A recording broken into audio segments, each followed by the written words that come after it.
Hello, beautiful people. Hello, beautiful people. How are we doing this evening? I hope everyone's having a wonderful night. I hope everyone is having a wonderful night.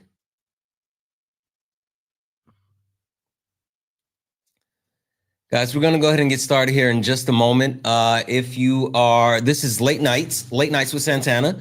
If you are interested in actually joining the conversation, go ahead and get in the request. Go ahead and get in the request if you're interested in joining the conversation. This is Late Nights with Santana. Everyone is welcome. And tonight, we continue our conversation.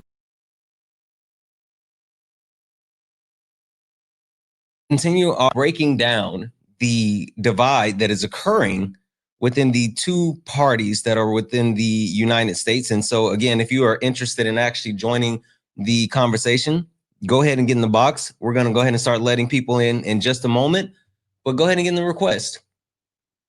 Yeah, this ain't your regular panel. Nah, we speak the truth. Late Nights with Santana and Mama Jones watching. Better keep it clean. Let's go. Late Nights truth in the convo. Everybody get a seat at the table. From the block to the books, we mindful. No screaming, just dreams in the Bible.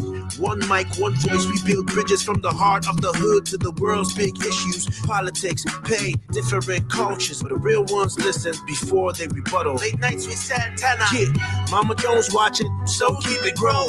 Ain't about flexing, it's the purpose zone. Santana hold it steady when it might get hot. But we ain't here to fight, we here to connect the dots. Yeah. Late Nights with Santana. You already know. Late Nights with Santana. Late nights, no static.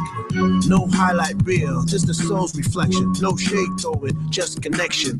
From streetwise truths to deep reflections, we turn hard talks into blessings. They say they run a game, we build new rules. We here to heal, uplift, and break the old rules. They kept us boxed in, divided by fear. But you find us lined up when the truth appears. Yeah, weekly topics, hearts wide open. No judgment, just motion. Real ones talking, no cussing. Cause Mama Jones still watching, no fronting. Yeah.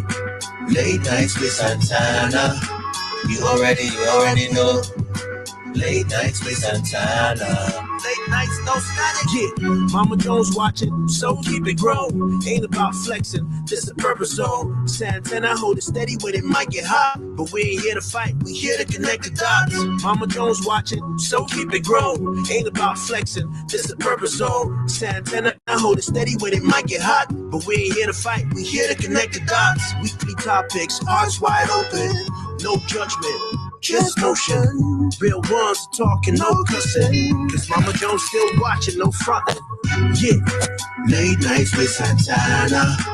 You already know. Late Nights with Santana. Late Nights with Santana. You already know. Late Nights with Santana. Late Nights. Late Nights with Santana. You already know. Late Nights with Santana. Late Nights. Hey, guys, welcome in. This is Late Nights with Santana. This is a panel discussion, and we are back at it for night 2 of our conversation around two parties, two sides, where we are looking at the divide that is occurring within both political parties here within the U.S. And we have a couple of different things that we're talking about, a couple of different topics that we are breaking down, a couple of different points, right? The first point that we have deals with words have meaning. Words have meaning. And what words have meaning, basically what that talks about is a lot of the actual words that get thrown around that people are not really aware of, but they like to actually label people as, you know, authoritarian, fascist, communist, socialist. A lot of people don't understand what those words are, but we're going to get into that a little bit more. Next, we have, how did you get here, right? And that is us taking a look at how the current political structure actually evolved into where it is. Because, you know, fun fact, at one point, MAGA was the far right, the far extreme, the fringe portion of the right, but now they're the establishment. They're the establishment.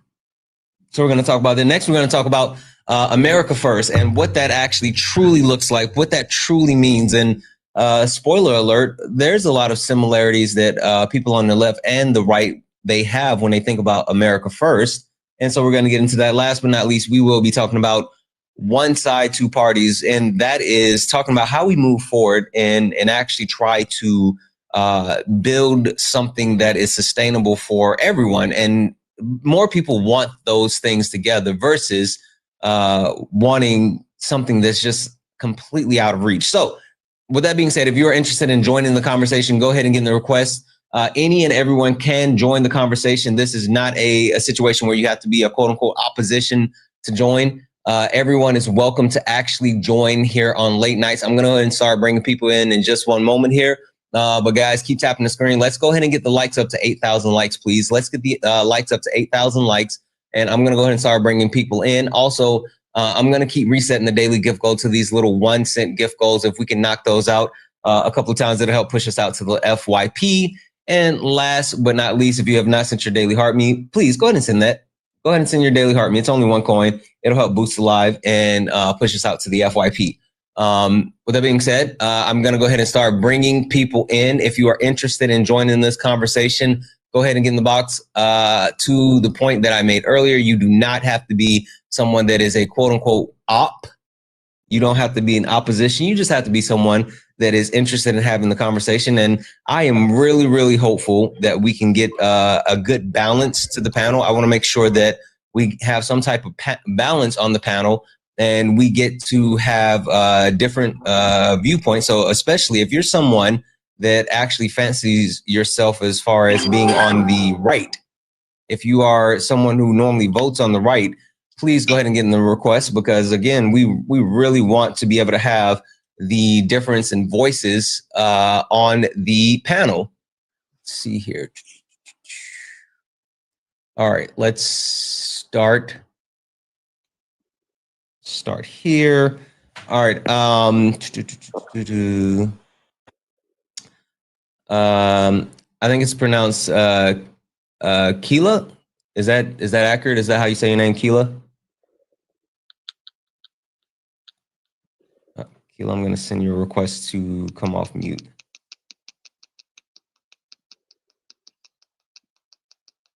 Oh, hey, sorry. Keola.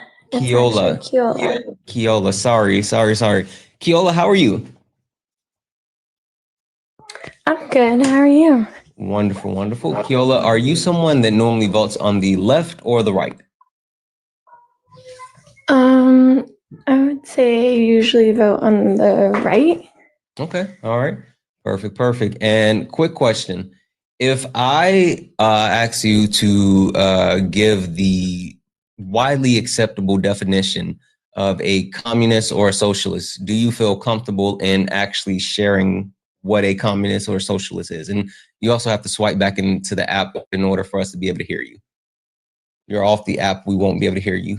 And you're muted now. Oh, hey. Okay. So you want me to tell you what I think a communist?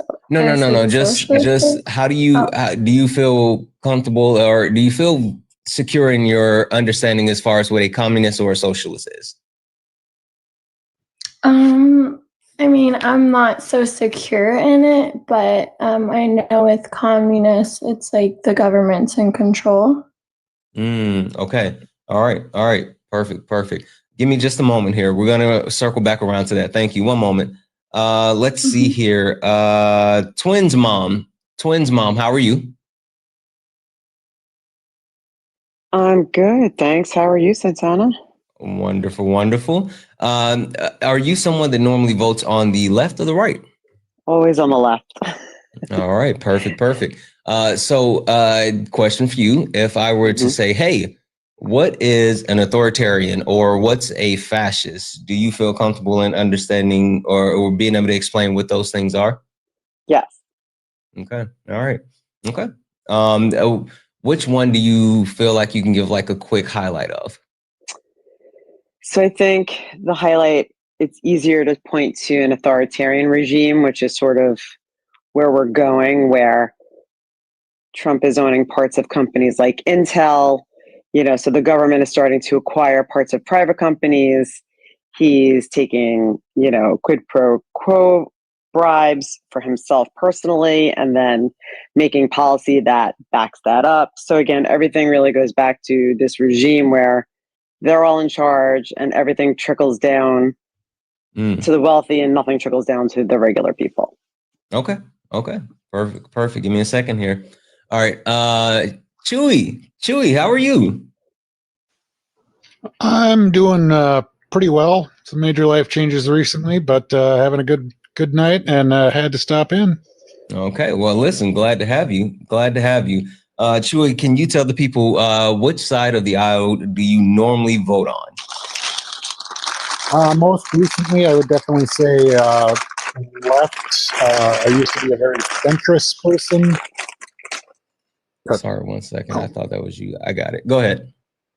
But yeah, recently, what I used to thought was centrist beliefs of as the political realm has changed, and things have gotten pulled into the right. Now the left is the centrist beliefs I've held for many years. Okay. Yeah, it's funny. We talked about that last night with the idea that a lot of people have the actual shift in the country where more people who used to consider themselves to be Republicans are now considering themselves to be Democrats because the Democrats are the new Republicans because of the thing. But yeah, all right, perfect, Chewy. And I have a different question for you, Chewy.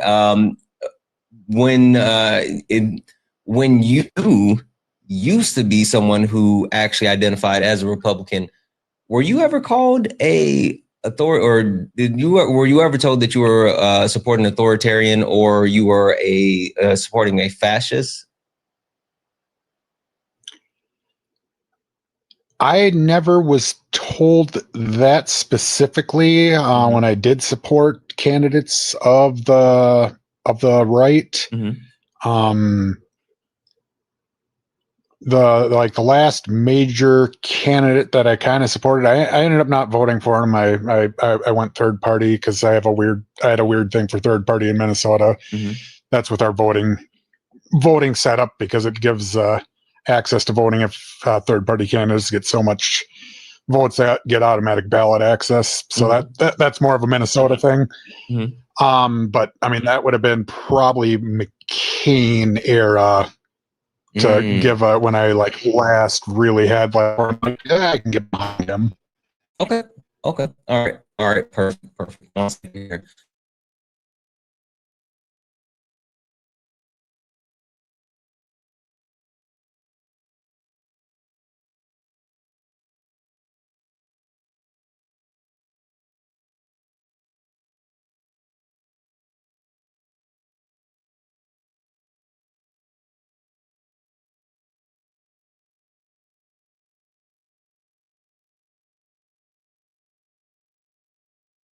As far as what a fascist is, what do you know about fascism?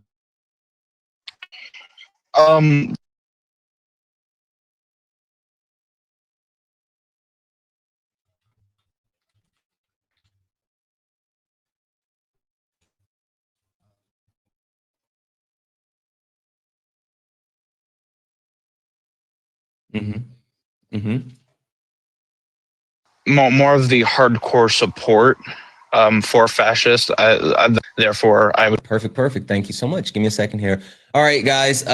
We are looking for a couple more people to add to the panel, but I would really love to add more people who normally vote on the right. If you're someone that normally votes on the right and you are interested in joining the conversation, I know we have a few people in the box, but is there anyone in the request currently that normally votes on the right that would like to join the conversation? I would really like to make sure that we get some people in here. Again, we are looking for some balance of the panel. Whitey, I mean, I'll send you an invite.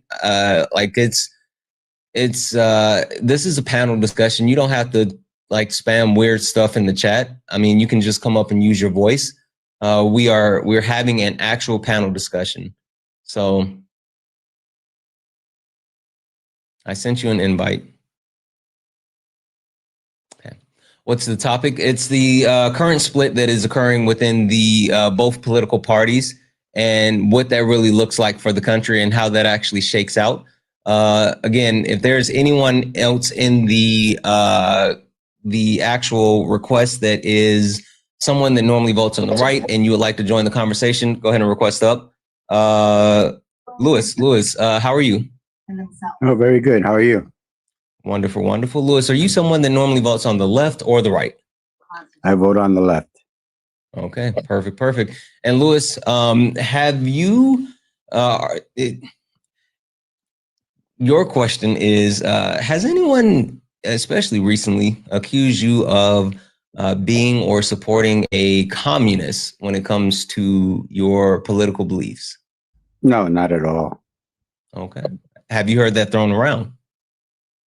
No, not really. You know, I hear it in the rhetoric, you know, when you're watching the news and stuff, and Trump uses it, and you know, some Democrats use it, you know, and it's all part of the back and forth, you know, the give and take that they do with each other. So it's common to hear, actually. It's not that uncommon anymore. I mean, when I was growing up, it was different. You didn't hear that, you know. Absolutely. But now you hear it as a matter of you know, as a matter of consequence. You hear it all the time, you know, on the news, on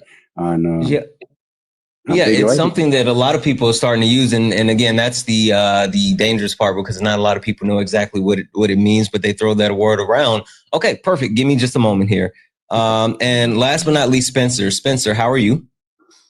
Good. How are you? Wonderful. Spencer, are you someone that normally votes on the left or the right? As of late, the right.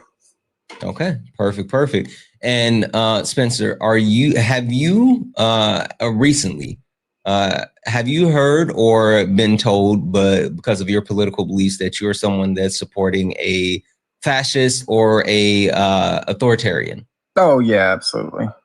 Okay, all right, perfect. Have you thrown around the concept of communism or socialism when it comes to people on the left?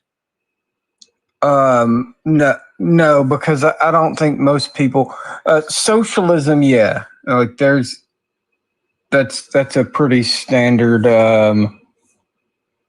leftist ideology. I mean, it would be more common than communist. I don't think people really understand communism, so I don't really use that word. Spencer, they don't even really understand socialism either. So, all right, perfect. Give me just give me a moment here. We're gonna go ahead and get started. All right, guys. Again, if you are someone that's interested in joining the conversation, go ahead and get in the box. We are looking for people on both sides of the aisle, because we're having a conversation, and the conversation is not about the Democratic Party. The conversation is not about the Republican Party. It's about the split that is occurring within the parties. On the right, we have what now is starting to fracture off as MAGA versus Republicans and conservatives. And on the left, we have Democrats versus what's being considered the leftists, whether that be progressive or so on. And it's something interesting because there's a lot of shared threads between the splintering of the groups, and the premise that I've seen, and I want to make sure that we get into, is how it looks like both splintering offs are done with the establishments, right? The establishment Democrats, the establishment Republicans, they're looking for something more. They're looking for something better. And we're going to talk about that. Before we get started, guys, just a couple of reminders for the people on the panel. Please use TikTok friendly language. Make sure that you use words like pew pew, unalive, mustache man, C19, all of those types of words that keep not only your TikTok safe, but the entire live safe. Also, please remember, this is a safe and friendly community. What does that mean? That means that we don't do any of the isms, racism, sexism, classism. We also don't do any of the phobias, homophobia, transphobia, none of that. We don't play that on the panel nor in the chat. Speaking of the chat, guys, please do not use caps. Caps are for mods. If you use caps, it will draw my attention away from the panel and to the chat. And we want to make sure that we're able to focus on the conversation at hand. If you are someone that would like to support the live, you can do so in many different ways. First and foremost, keep tapping the screen. Let's go ahead and get the likes up to 25,000 likes. I'm going to keep resetting the daily gift goal to these little 1-cent gift goals. If we can knock them out a couple more times, it'll help push us out to the FYP. Send your daily heart meat. It's only 1 coin. It'll boost the live. And also, we do have a daily donation goal. So if you actually would like to help support the live, you can do so. Just like Kimberly. Kimberly added $15 to the nightly donation goal. So that means, guys, we only have $235 left in the nightly donation goal. If you like to support, you can do so. Cash App, PayPal, Venmo, all the pay links in the link tree in the bio. Santana speaks for you. Best way to support the live. Everything's accepted. Anything's appreciated. Kimberly said, have a great stream. Love you. Love you more, Kimberly. Thank you so much. All right, we're going to go ahead and get into it. And I'm going to start with Spencer, because Spencer, you piqued my interest. Spencer, I want to come to you first, because we talked about the actual rhetoric behind the people using terms that they don't understand, especially when it comes to communism, socialism, but even more so calling people fascists and not really understanding like what the 14 tenets of fascism is, or the 9 core principles, or, you know, saying authoritarianism and not really getting what that means. There's a lot of people that throw those words around and they don't have a true understanding. But even more so, right, there's a lot of people that don't understand that there are certain aspects of both parties that are leaning into what people consider to be extremism. So, Spencer, I want to start with you. And since you're someone on the right, we're going to specifically talk about your party. And FYI, for the people, everyone on the panel. Sorry. One quick second. Kayla. Can you say your name one more time? I know I'm messing it up again. Yeah, it's Keola. Keola. I have to say it a couple times. Keola, what year were you born? 1992. And how old are you? 33. Okay, perfect. I just had to check for TikTok purposes. I appreciate you. Thank you so much. All right. Of course. Spencer. All right, starting with you. And just an FYI for the people on the panel, this portion of the conversation, we're only focusing on the party that you belong to. And so we're not going to be talking about the other side of the aisle at the moment. We're only talking about your party. Spencer, there is a bit of a rise on the right with certain groups, including white nationalists and groypers, right? And I think that's something that has also perpetuated the split, because it seems like certain people are looking to go more extreme, where certain people who have fancied themselves as being more like, hey, I'm a Republican prior, who may have identified as MAGA, but now saying like, I need to take back the party and pull it back a little bit. I guess, where do you land currently with your party as far as the current status of MAGA? Do you identify as MAGA or a Republican? And what do you think about the further portions of the party, like the white nationalists and the groypers? Yeah, no, I don't identify nor consider myself MAGA. Mm-hmm. I'm more of like the libertarian, Thomas Massey, Rand Paul of the party. Mm-hmm. I mean, I saw it coming. This is the result of what people think is compromise, when in all actuality, it wasn't that there was compromise. It was that due to the filibuster, there was just both parties tucking stuff in bills. And so when these people look at, the state of the country and they're like, okay, I'm not happy with it. What they see on like at first glance is, well, the problem has been compromise, right? Mm-hmm. We've tried all this compromise and nothing's worked. And so the alternative to that is what? Okay, well, there is no compromise. We're going to go extremely in this direction. I mean, I understand their anger I think it's misplaced. Mm-hmm. And I mean, this is a result of people just not happy with the state of affairs, and it is a little spooky. You know what's interesting? And that's the common thread that is being identified. I know I just said we're going to talk about just your own part. You know what? I'll stick to that. But that's the common thread that's being shared between both sides, and that's something that I think is super interesting right now with the people that are on the left and the right. You see people who are openly saying like, "Hey, we're tired of the establishment. We're tired of those actual people that say they're going to do these things for us. They're going to change the world for us. They're going to make things better for us. And when we give them our vote, when we give them our power, when we give them our trust, they only enrich themselves." Yeah, and that's it's on both sides of the aisle. It's the horseshoe. I don't know if you're familiar with that term, but yeah, but I think both sides are actually edging towards actual fascism, not like how somebody defined it when they wrote a paper in college. I'm talking about like Mussolini fascism. Mm-hmm. Like you're gonna have nationalists. You're gonna have extreme control over what we say, what we do, and almost like the government's gonna come this like God figure. Like I'm a libertarian, so I'm terrified of anything. Like I don't want the left being in power or the right being in power when power is ultimate control. Like that's not what we're here for. We're supposed to be America.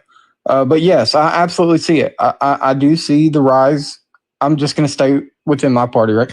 Of people who are at least a nationalist movement, if you will. Yeah. Which isn't a bad thing per se, but we know how that can lead to. Yeah. Yeah, we do. Perfect. Give me a second here. All right. Moving on. I want to hop up to Lewis. Lewis, coming back to you. Lewis, similar type of question. And the big thing that I wanted to ask is, one, have you noticed the divide that is occurring currently within the Democratic Party? And also, two, have you also seen the rise in the people who are more so saying that they're accelerationists, where they're saying like, oh, we think this system is so bad, we need to burn it to the ground and have something rise from the ashes. And while we don't support Donald Trump, we think that he's the catalyst, the change agent that will allow things to burn to make it to a better society. Yeah, well, my feelings on it are as follows. I believe that the younger politicians coming into the party, they're the future of the party. And I think that for the most part, we should be following their lead. Now, I'm of the older generation. I'm 72 years old. So, I could I'll stay with the old guard, but that's not the way I feel. Society moves on, people move on, people retire, people get slower. You have to leave it to the younger generation to move on, to help the society grow and to prosper. And if you have these old guards with these old ideas, and I want to go back to make America great again, or back to the 50s or whatever, that doesn't work.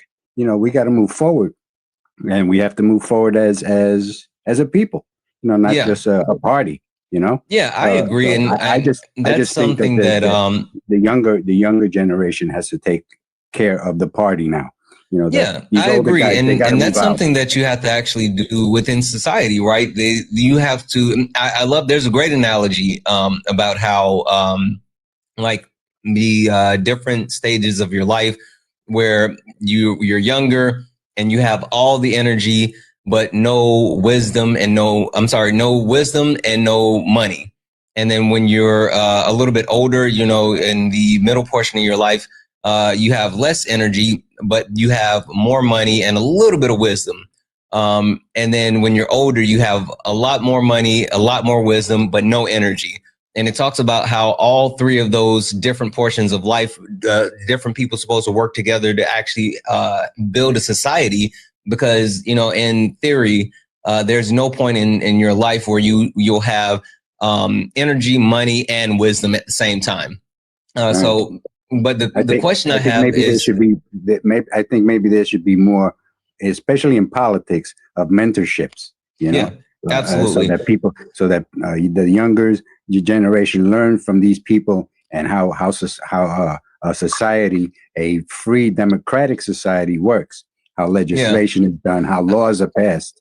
I agree, but Louis, I want to ask you something hand. specific. I want to be really specific with my question with you, Louis. Louis, have you heard people on the left specifically talking about the idea of being an accelerationist, as far as like burning our complete society to the ground to rebuild something from the ashes? And what do you think about that premise? Well, I've never actually heard it, on my side of the aisle. I've never heard it. I've never heard any of my friends speak about it. I've never heard anybody comment about burning anything to the ground. On the opposite end, everything was more positive, looking to put food in people's mouths, stuff like that, help with their bills. That I've heard a lot. But as far as burning anything down, I haven't heard it. And like I say, I'm 72 years old, and I had plenty of chances to hear it from a lot of people. And let me make sure that I give you a little bit more about that. Yeah, so there's a premise.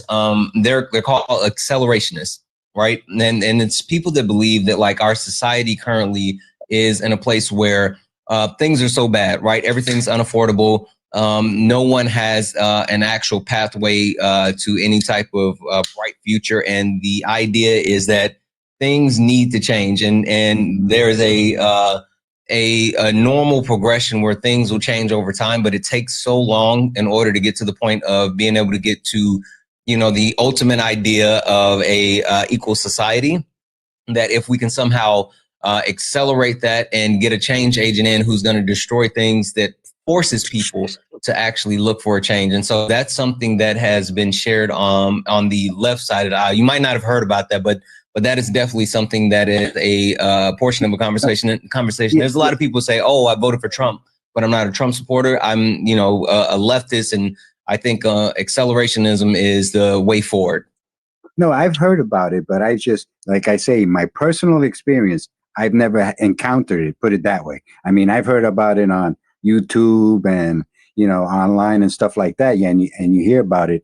But as far as encountering anything like that personally with anyone that I know, any friends, anybody, I just don't hear it. And I'm talking black, white, anybody. I just don't hear that rhetoric. I just don't hear it. Perfect. And if I did hear it, if I heard someone saying that to me, that they, I tell them that they're out of their minds. That's not the way you solve things. Okay. So like I said, give me a second. I've never heard. Give me a second here, Louis. Perfect. One moment here. Thank you. Just an FYI, Popcorn, you're banned for 30 days. You can't come up anyway. You can request up, but you wouldn't get up here anyway. W's in the chat for the person. I'm not going to read your name out. I definitely understand. Congratulations. But W's in the chat said, much love and early holiday gift. Who sent $2 towards the nightly donation goal? Definitely appreciate you so much, guys. That means that now we are only $233 away from closing out our nightly donation goal. We have 328 people hanging out. We can definitely hit that. If 233 people send $1, we can close out our nightly donation goal. Cash App, PayPal, Venmo, all the pay links and the link tree in the bio. Santana Speaks for You. Santana Speaks for You is the best way to support the live. Everything's accepted and things appreciated. If you're over on YouTube, you can send a super chat and I will read that out. Lance is on the panel. Lance, welcome back. I know we had you last night, but we had to kick you because you remember you can't say the name of any D-Rugs on live. So no, absolutely. And my brother, first of all, I want to apologize to you and to everybody in the chat. I want you to talk about the topic of how Gavin Newsom's approach to mirroring Donald Trump's aggressive behavior as far as social media and how he's outspoken, how that works effectively, turning Republicans to Democrats. Yeah, you know what? We would definitely talk about that, because that is something that kind of ties into what we're talking about as far as the actual party divide and the shift as far as who people are looking for different things. Yeah, we'll talk about that. But first, Lance, question for you. Yes, sir. Are you someone that normally votes on the left or the right? I'm blue all the way. Okay, perfect. Yep. Portland, Lance, Oregon. Okay, Lance, do you feel comfortable in being able to explain what fascism or authoritarianism is, or better yet, have you heard people throwing those terms around lately? No, not necessarily.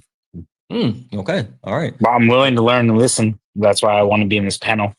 Okay, perfect. Yeah. Give me just a moment here. All right, I want to come up to Twin Mom, coming to you. Similar to the conversation that I was just having with Spencer and also Lewis, who's gone now.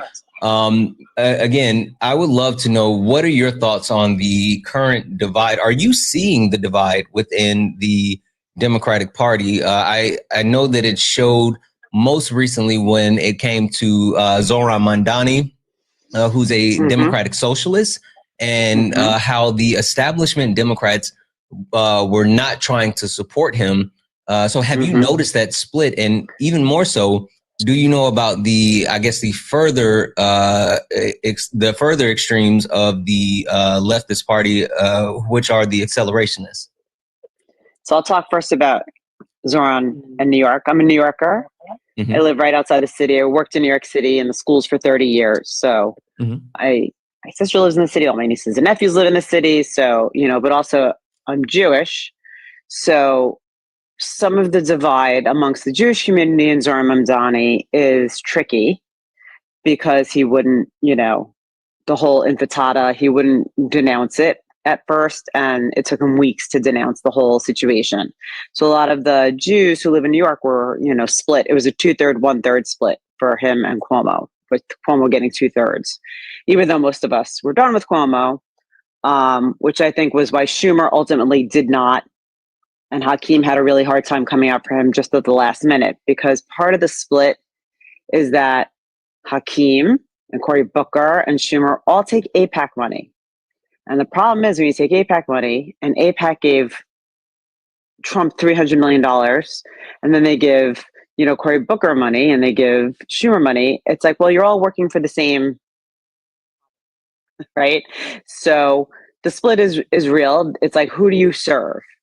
And that's where, people were talking earlier about younger versus older politicians. And, I like David Hogg, and I like the leaders we deserve.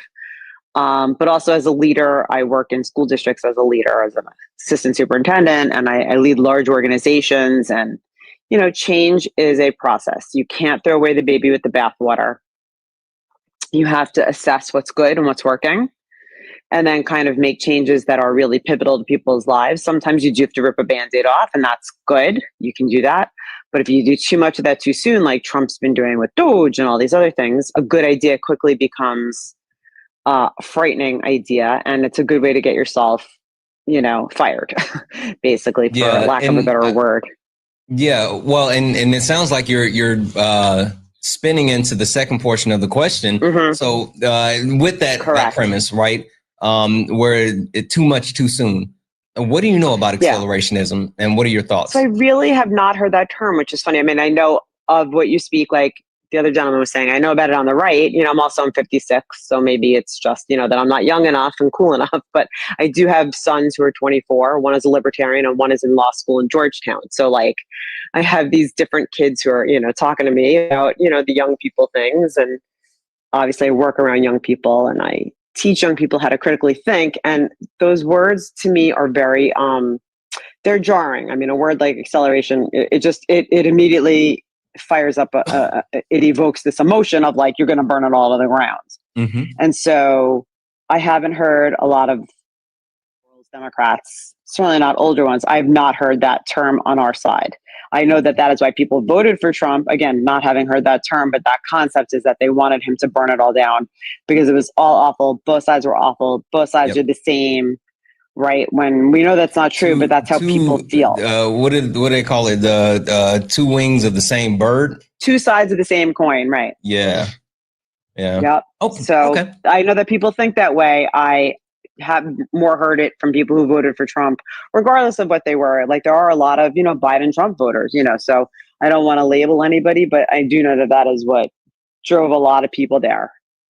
Yeah. And that's their life and that's how they live it. It's not, may not be my reality, but it's their reality because clearly the man won twice, and second time by a lot, Yep. Okay. Perfect. Well, not a lot technically. All right. Perfect. Give me just a moment here. Chewy, coming back to you. Chewy, you're in a little bit of a unique situation because you're someone who used to be on the right, but now you vote with the left, and you have the unique perspective of seeing like the changes in both parties. So your question is going to be a little bit different. What do you think about the extremists of both parties, and how is that dangerous with letting those extremists become the loudest voices in the room? I would definitely say it's the extremists are more so what you hear and like in the social media realm, and even to a degree what's talked and debated on like national news is you don't hear 80% of what the party either of the parties are actually talking about. You just hear the more fringe because they're the loudest voices, because obviously since they're extreme, they're trying to push it out there. And it used to be the extreme voices were dismissed and people would call out the other side on the extremism. I remember the big one back in the day, and I've heard people say like we shouldn't have used it against so many people. They used to, particularly I noticed it, they'd always call Republicans racist. No matter what Republican it was immediately, you're racist, you're racist, you're racist. And then you get someone that actually pushes racist ideology, and now because these extreme groups were pushing that narrative that everyone was a racist, the general populace has become numb to hearing that. And I think even with speaking of the other parts like fascism and socialism, like with everyone just throwing it around loosely, when you actually see an extreme of like fascism or extreme socialism, people become numb to that because it's just being used as rhetoric. And they're like, well, of course the right's going to call them socialists. Of course the left's going to call them fascists.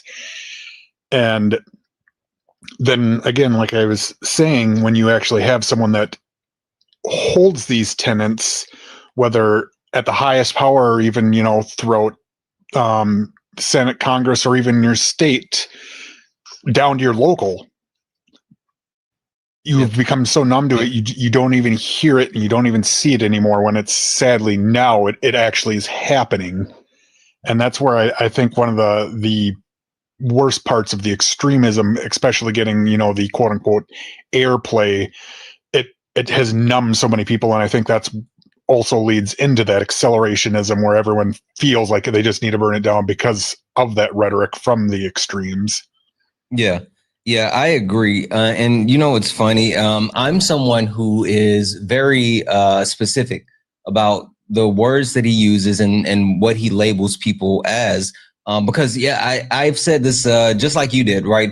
When it comes to like calling people racist, I don't just, call someone racist because it's a cool thing to do or say or whatever, because once you start to put that label on people, it loses what it actually means by just saying everyone's a racist. And I feel the same way by just saying like, oh, everyone's a fascist or authoritarian. Like not understanding the weight and gravity behind those words is super important. But yeah, to your point as well, there's a desire for something more, and that's why you see the premise of people wanting to burn it all down. So like there's a whole lot to that. You know what? We're gonna come back to it in just a moment. But thank you so much for that, Chewy. Also, guys, W's in the chat for Cindy. Cindy sent a $2.22 donation towards the nightly donation goal, saying towards the goal. And what's the snack tonight? Well, the snack it's twofold. I have pumpkin seeds and I have pistachio seeds. Actually, instead of getting the ones that's in the shell where I have to crack them, I just bought the actual de-shelled pistachios already. So that's what it is. Debbie's in the chat, guys. That means we're only $230 away from closing out our nightly donation goal. If anyone would like to support the live, you can do so. Cash App, PayPal, Venmo. Pay links in the link tree in the bio. Santana speaks for you. Best way to support the live. Everything is accepted. Anything's appreciated. If you're over on the YouTube, you can send a super chat, and I will read that out. All right, coming to you now, Keola. Similar question, right?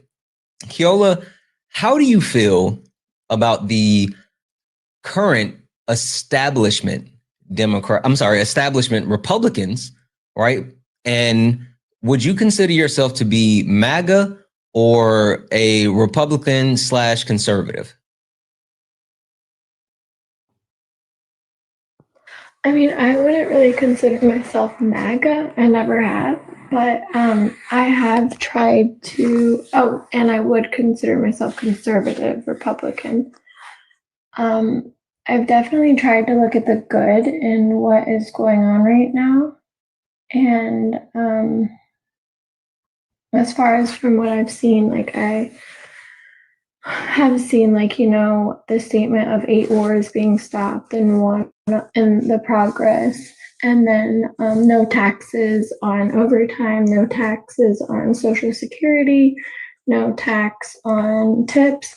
So, like, I've seen the good in those things, but then also there's a lot of negative that I've recently seen that's kind of, like, shined me off a little bit as far as, like, who's in the presidential seat right now. Okay.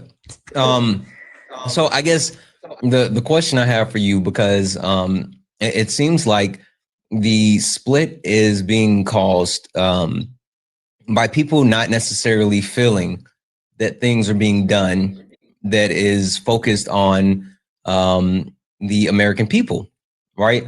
And just to keep it kind of simple, do you think that this current iteration of the Republican Party, which is primarily MAGA, right? Do you think that they're actually leading the charge for everyday Americans, or do you see them kind of kowtowing to the wealthier class? I definitely see what people say as far as, like, you know, if you make over 400K, you're being taxed less than the average working, those that are making less than 400K. I see that as, like, something that is brought up a lot. I just feel like the reason they're doing it is because when somebody's making like $400,000, if you take their 20%, it's going to be what, like roughly $80,000 of their tax money, versus somebody that makes 50K or 30K, you know, it's going to be about what, 9K or a little more. So I think that, like, when we look at it in that perspective, excuse me, it's like totally different. You're like, wow, this person that's making $400,000 or more is actually like bringing jobs and actually doing more for the country. And it doesn't mean they're better, but they're doing more for the country. So I kind of understand that, like, tax break there as far as that. But I see how it can come off as like, oh, you're taking more from the poor and less from the rich. But like in most situations, people that are making 400K or more, like, they put a lot of work, time, sacrifice into being there, unless it was like, you know, obviously like generational wealth, then it's different. But still, like, it still started somewhere for that family to work that hard to get there. So, like, I kind of see it like on both ends, like, where as far as like for the people that you'd consider, I guess, poor or less fortunate, where that seems fair. But then I also see it, like I said, for the people that make that type of money, like where that would be like a tax break for them because like it takes a lot of sacrifice to get there. Sacrifice of being with your family, sacrifice of working very hard to maintain something like that. I mean, that's just my perspective on it. Okay. And then, yeah. Well, I have a couple follow-up questions. Yeah. So,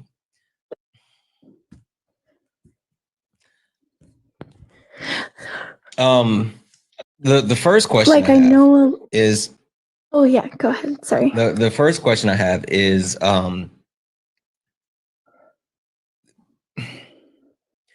it's super simple.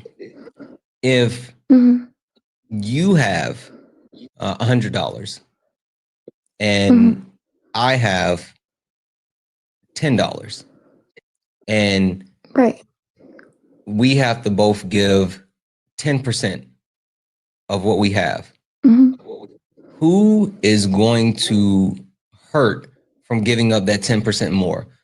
You, who you have to give up 10% of the $100, which will leave you with $90, or me that has to give up 10% of the $10, which would leave me with $9. Who's gonna hurt more? Definitely you that has $10. You're now left with $9. So, I mean, it's like also that's. Could I jump in? You're gonna. No. You gotta hold on. I know you want to. I know everybody wants to. Everybody just hold tight for a second. I promise you we're going somewhere. Go ahead and finish your thought. Oh yeah, definitely you're gonna be worse off because you have only $10 and I have 100. So I can do more with my 90 versus you can do more with or less with your 9. So in that case, you would want me to be left with at least 80, where you would be left with 9, right? I guess the premise behind what I'm trying to get across is that when you talk about taxation and you talk about like the wealthier class versus like everyday working people, the idea of a standard tax rate, it's not like a flat tax rate. It's not indicative of like what people actually have and how you could tax them, because when you tax people the same amount, it really gets into like discretionary spending and also who has the availability to actually be able to sustain life after that taxation, and which is, again, that's the big portion behind why a lot of people on the left and the right have a problem. And I'm sure like Spencer, as a libertarian, has thoughts around that as far as like taxation as well. But the point being, and I'm going to come to you in just a second here, Spencer. The point being is understanding like the ultra wealthy, and the point that I want to make sure that I get across is to everyone is that there's billionaires on both the left and the right. Like, let's not get it twisted. There are people that are on the left side of the aisle and there are people on the right side of the aisle. They're billionaires, and no matter what happens, those billionaires are going to be okay regardless. But that's the exact reason why there is a split off in the party, because you have Republicans saying, I'm tired of the current Republican Party who said that they're going to do these things and they're just taking care of the billionaires. And you have people that are in the Democratic Party saying, I'm tired of the establishment Democrats who are just taking kickbacks and not actually delivering anything that would be sustainable or help progress our society in any way. But so I guess the final question I have, and then I'm going to let Spencer jump in for a second.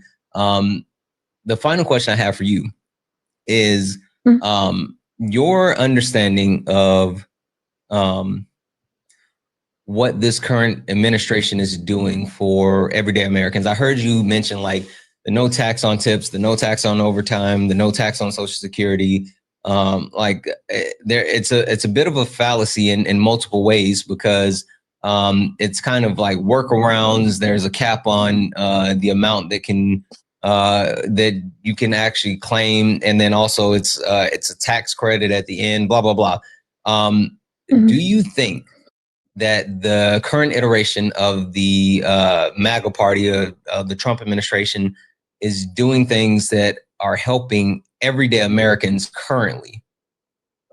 And if so, then what?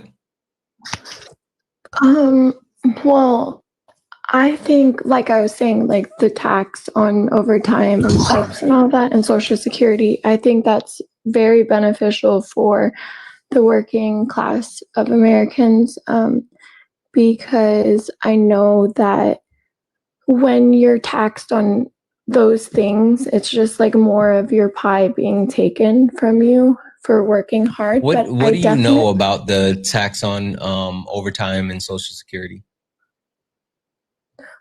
I just know that they're no longer going to tax it, but you were saying it comes in the tax refund. So then it would just be a bigger. It's a tax credit. It's a tax credit, but there's a cap. Did you know there's a cap as far as the amount that you can make in order to be able to receive that tax credit? Like you're saying, like they stop at a certain amount, or you can like only if you make a certain amount. If you make over, I think it's, I would have to look up the certain amount. I think it's like 12,050 per person or something, but it's a very, very, very low amount. Where if you make over a certain amount, let's just say 20,000, just to keep it simple. If you make over $20,000 a year, then is 25. Yeah, if you make over a certain amount a year, then you don't qualify for that. And it's a very, very low amount, which a lot of Americans wouldn't qualify for. Oh, wow. Yeah, no, I didn't know that. That's a good thing to know. Yeah, I didn't know that. So that definitely totally changes it. If that's true what you're saying, I'd have to look it up. But yeah, that's horrible. You can't make over 25,000. I would have to look at the exact number, but it's a very low amount. It's definitely lower than the average medium income for Americans. Wow. I mean, as far as I see it, is that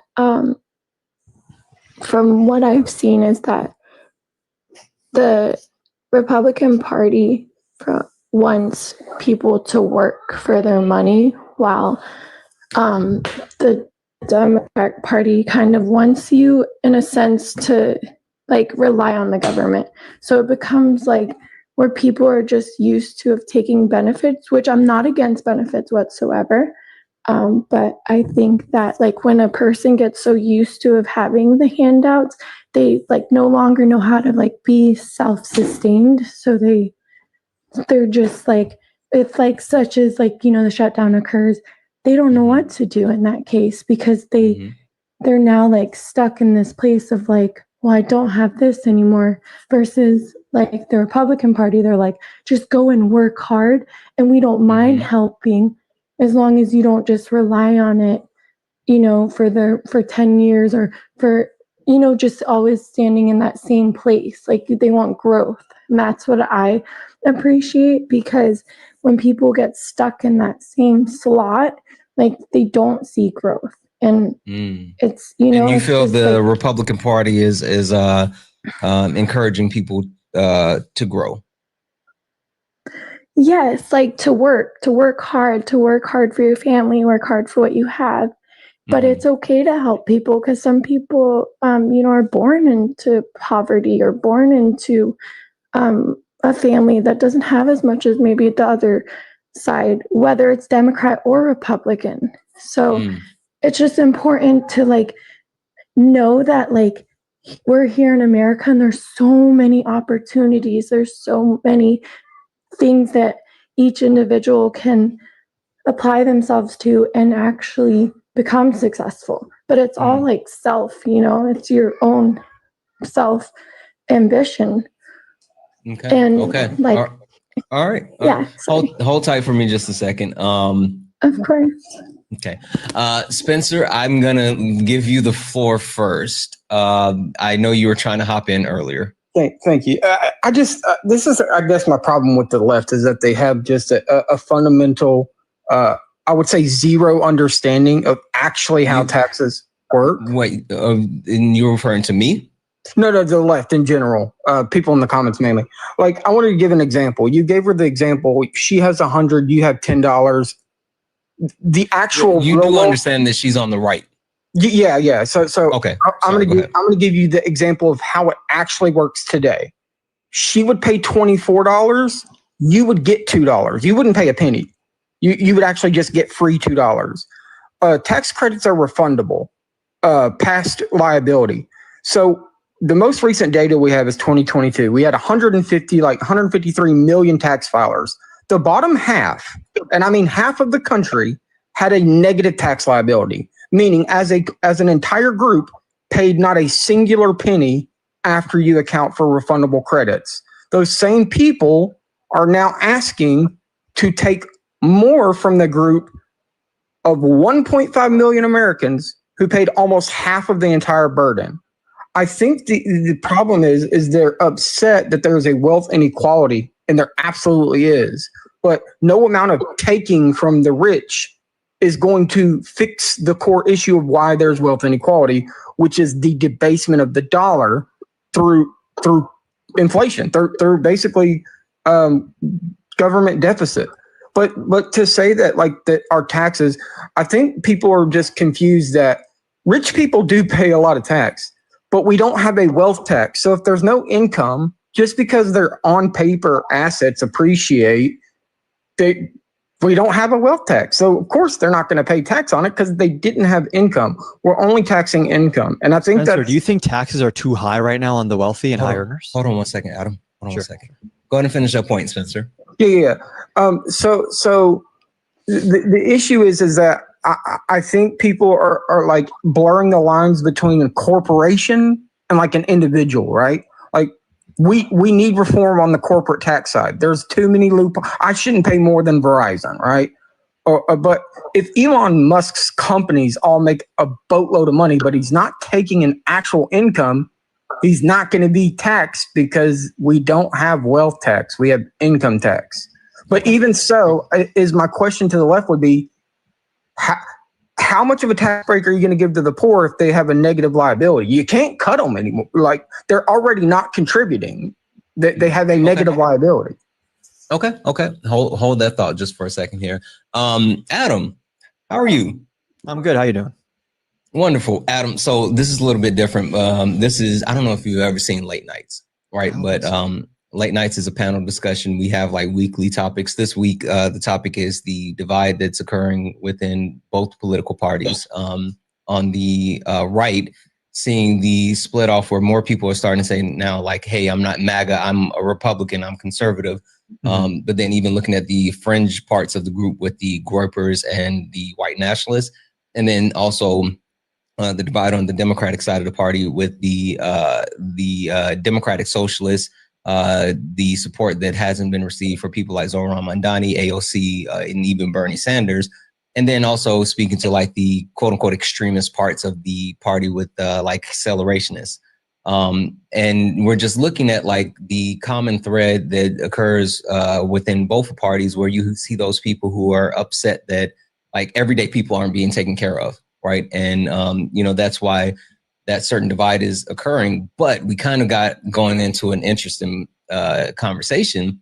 And I wanted to give you the floor to actually respond to Spencer, because he said some wild statements about taxes and rich people. Yeah. So, I mean, first of all, not all tax credits are fully refundable. One of the best things that the Biden administration actually did do temporarily was make the child tax credit fully refundable, which ended up cutting childhood poverty in half. I mean, it is true that broadly speaking, the lower end of the socioeconomic spectrum is usually paying net zero in taxes, if not actually getting money back from the government. But that's actually a good thing, because if you're not making a lot of money, you should be receiving healthcare and housing assistance and food assistance, whatever you need to get by. And we should be increasing taxes on not only high earners, but also corporations, because they have what's called a diminishing marginal utility, which is that if you're making $1 million a year, the next $10,000 you make means nothing to you. If you're making $30,000 a year, that same amount of money, $10,000, is like a life or death difference in affording groceries and childcare, healthcare, whatever it is. So I think when you want to have an efficient tax system, what we're trying to figure out is how do we maximize social welfare? And that is going to mean that if you're very wealthy, you have money to spare, you have way more than you need, that we are going to tax some more of that and use that for the betterment of the country overall. Real quick, is there a time that you would point to? Hold on one second, Spencer. Adam, just to kind of put a bow on that as well, can you speak to the understanding as far as like the corporate taxes, and not only like personal income taxes, but in the need to address corporate taxes because of what Spencer said, like the certain ways that people subvert income taxes. Right. I mean, this gets not only to corporate taxes, but capital gains taxes, and how a lot of billionaires actually, when they're spending money, they're actually just taking out loans, leveraging their assets, and then they don't have to pay any tax on that money that they're taking out, which that probably should be changed. But when it comes specifically to corporate taxes, there's an argument you often hear from the right that if you raise corporate taxes, businesses will invest less in equipment, they'll pay less to employees, they'll hire less people. But actually, corporate taxes are taxes on corporate profits. So any sort of expenditures on equipment or wages or anything else that's not part of profit is not going to be counted in your corporate tax liability. And if anything, you can make an argument that if you increase the corporate tax rate, you might actually incentivize companies to spend more on wages and on capital expenditures, because then that money is not going to be subject to the corporate tax. When it comes to, in general, the inequality of wealth and how a lot of people who are not making ordinary income are able to pay in dollar amounts far less than someone who's maybe working class, that is a serious issue, which gets to, I think, the capital gains rates in this country, which we have a long-term capital gains rate, which is extremely, extremely low. And you have a short-term capital gains rate, which is just the same as the income rates. And what you probably want to do is raise short-term capital gains rates and maybe even raise long-term capital gains rates, because a lot of people make money through capital gains, not necessarily ordinary income. And then the final thing there, specifically to target billionaires, is if you take out a loan using stock or billions of dollars in assets, then you should have to pay tax on that loan, I think. Yeah. I would actually agree with you on an S block. I think that's hold on 1 second, Spencer. I promise you I'm coming to you. 1 second. Guys, thank you for that, Adam. Just an FYI, I want to make sure that we are keeping everything moving. So Spencer, I am coming to you next. And then Twins Mom, I'm coming to you. And then I'm going to I want to make sure I hit a couple other people on the panel, and then we swap a few people out because we have a lot of people in the request. So if you're in the request and you're looking to get in on this conversation, hold tight. I'm going to be swapping some people out here in just a moment, but we're going to keep pushing it around the panel. Last thing, guys, if you don't mind, let's get the likes up. We're at 57,000 likes, and I know we can definitely do better than that. So I'm going to give us a stretch goal. If we could get up to 100,000 likes within the next 10 minutes, let's do that. If not, you know what? We're going to go to sub only. All right. So tap the screen. Let's go ahead and get the likes up to 100,000 likes within the next 10 minutes. Also, we still have $230 left in our nightly donation goal. We have 403 people hanging out here, so we can definitely take that out. Take care of that. If 230 people send $1, we can close it out. Cash App, PayPal, Venmo.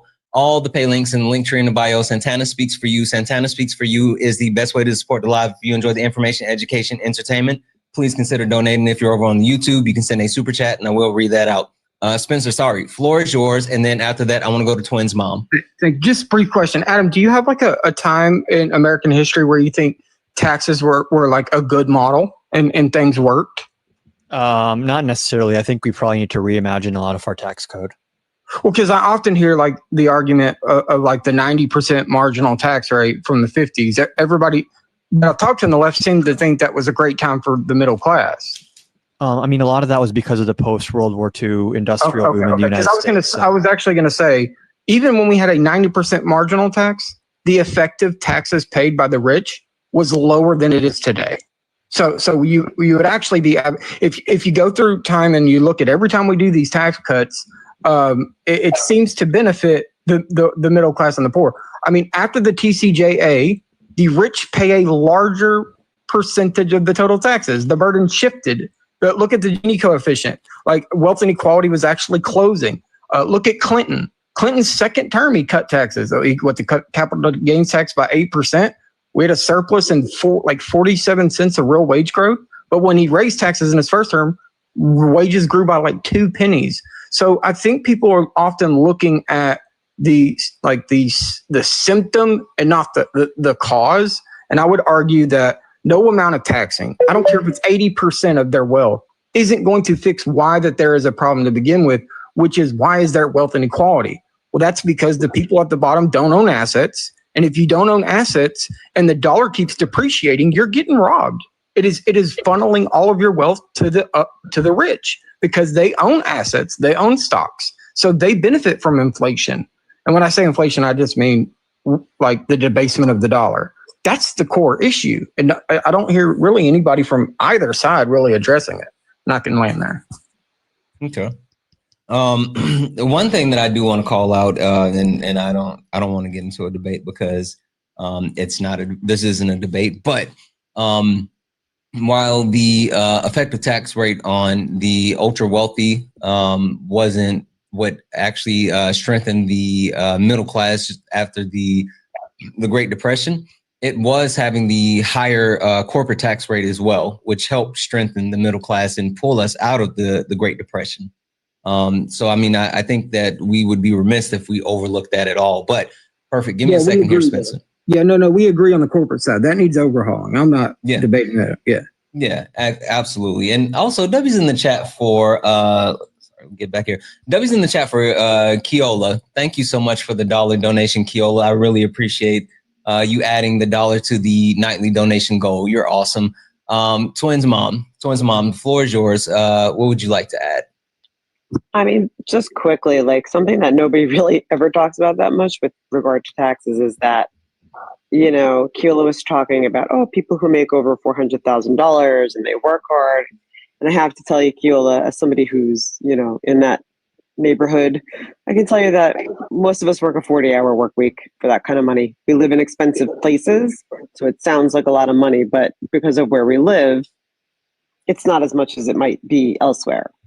On the other hand, I also get a nice tax vacation from my Social Security after $163,000. So basically from 163 until I make my 4 or 5 or so whatever I make in my real income, I don't pay any Social Security tax on that. And I don't really understand why people don't pay Social Security FICA tax on every single dollar they earn. I do think, Spencer, you're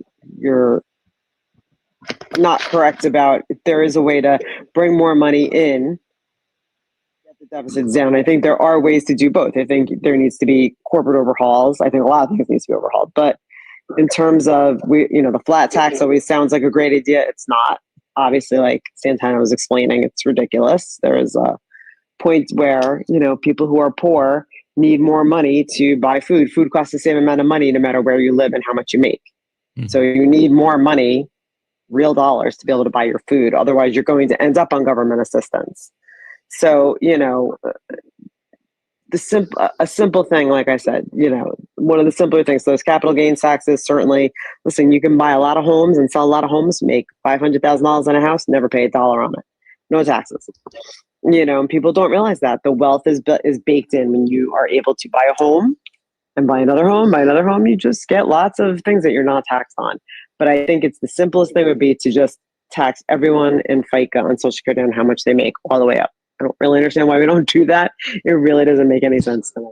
But yeah.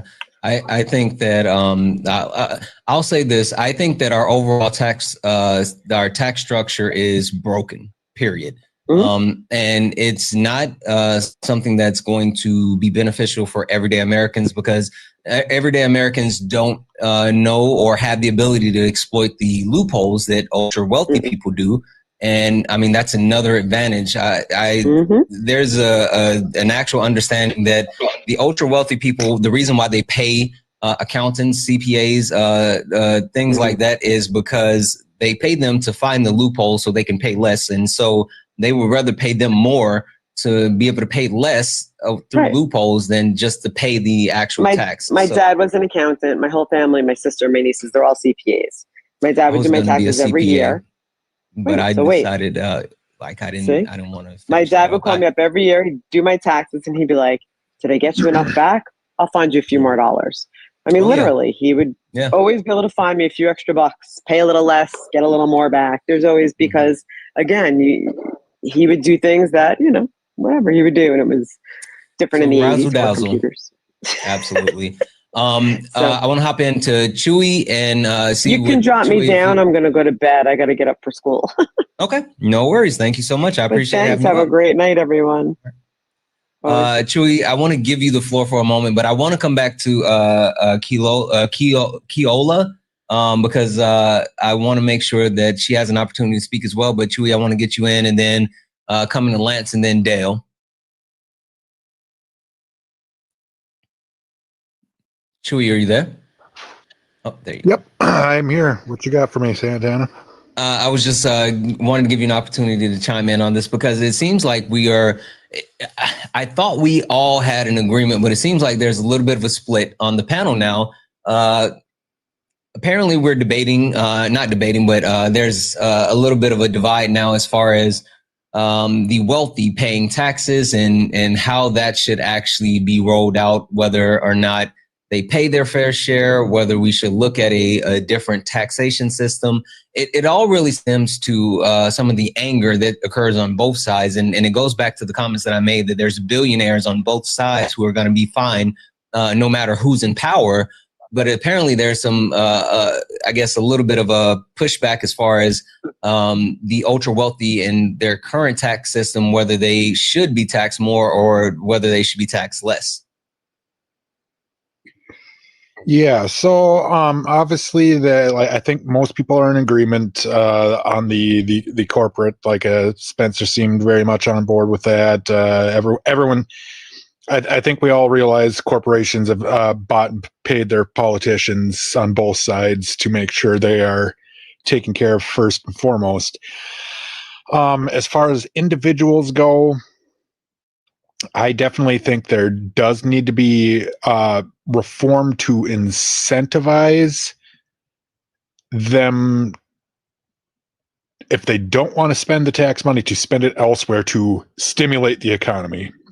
Because once you hit a certain wealth threshold, that money becomes stagnant, whether it sits in accounts or other assets of that nature that they then can write off. And that's money that's not flowing through the economy on a regular. And that's one of the things that by creating a higher tax bracket, but then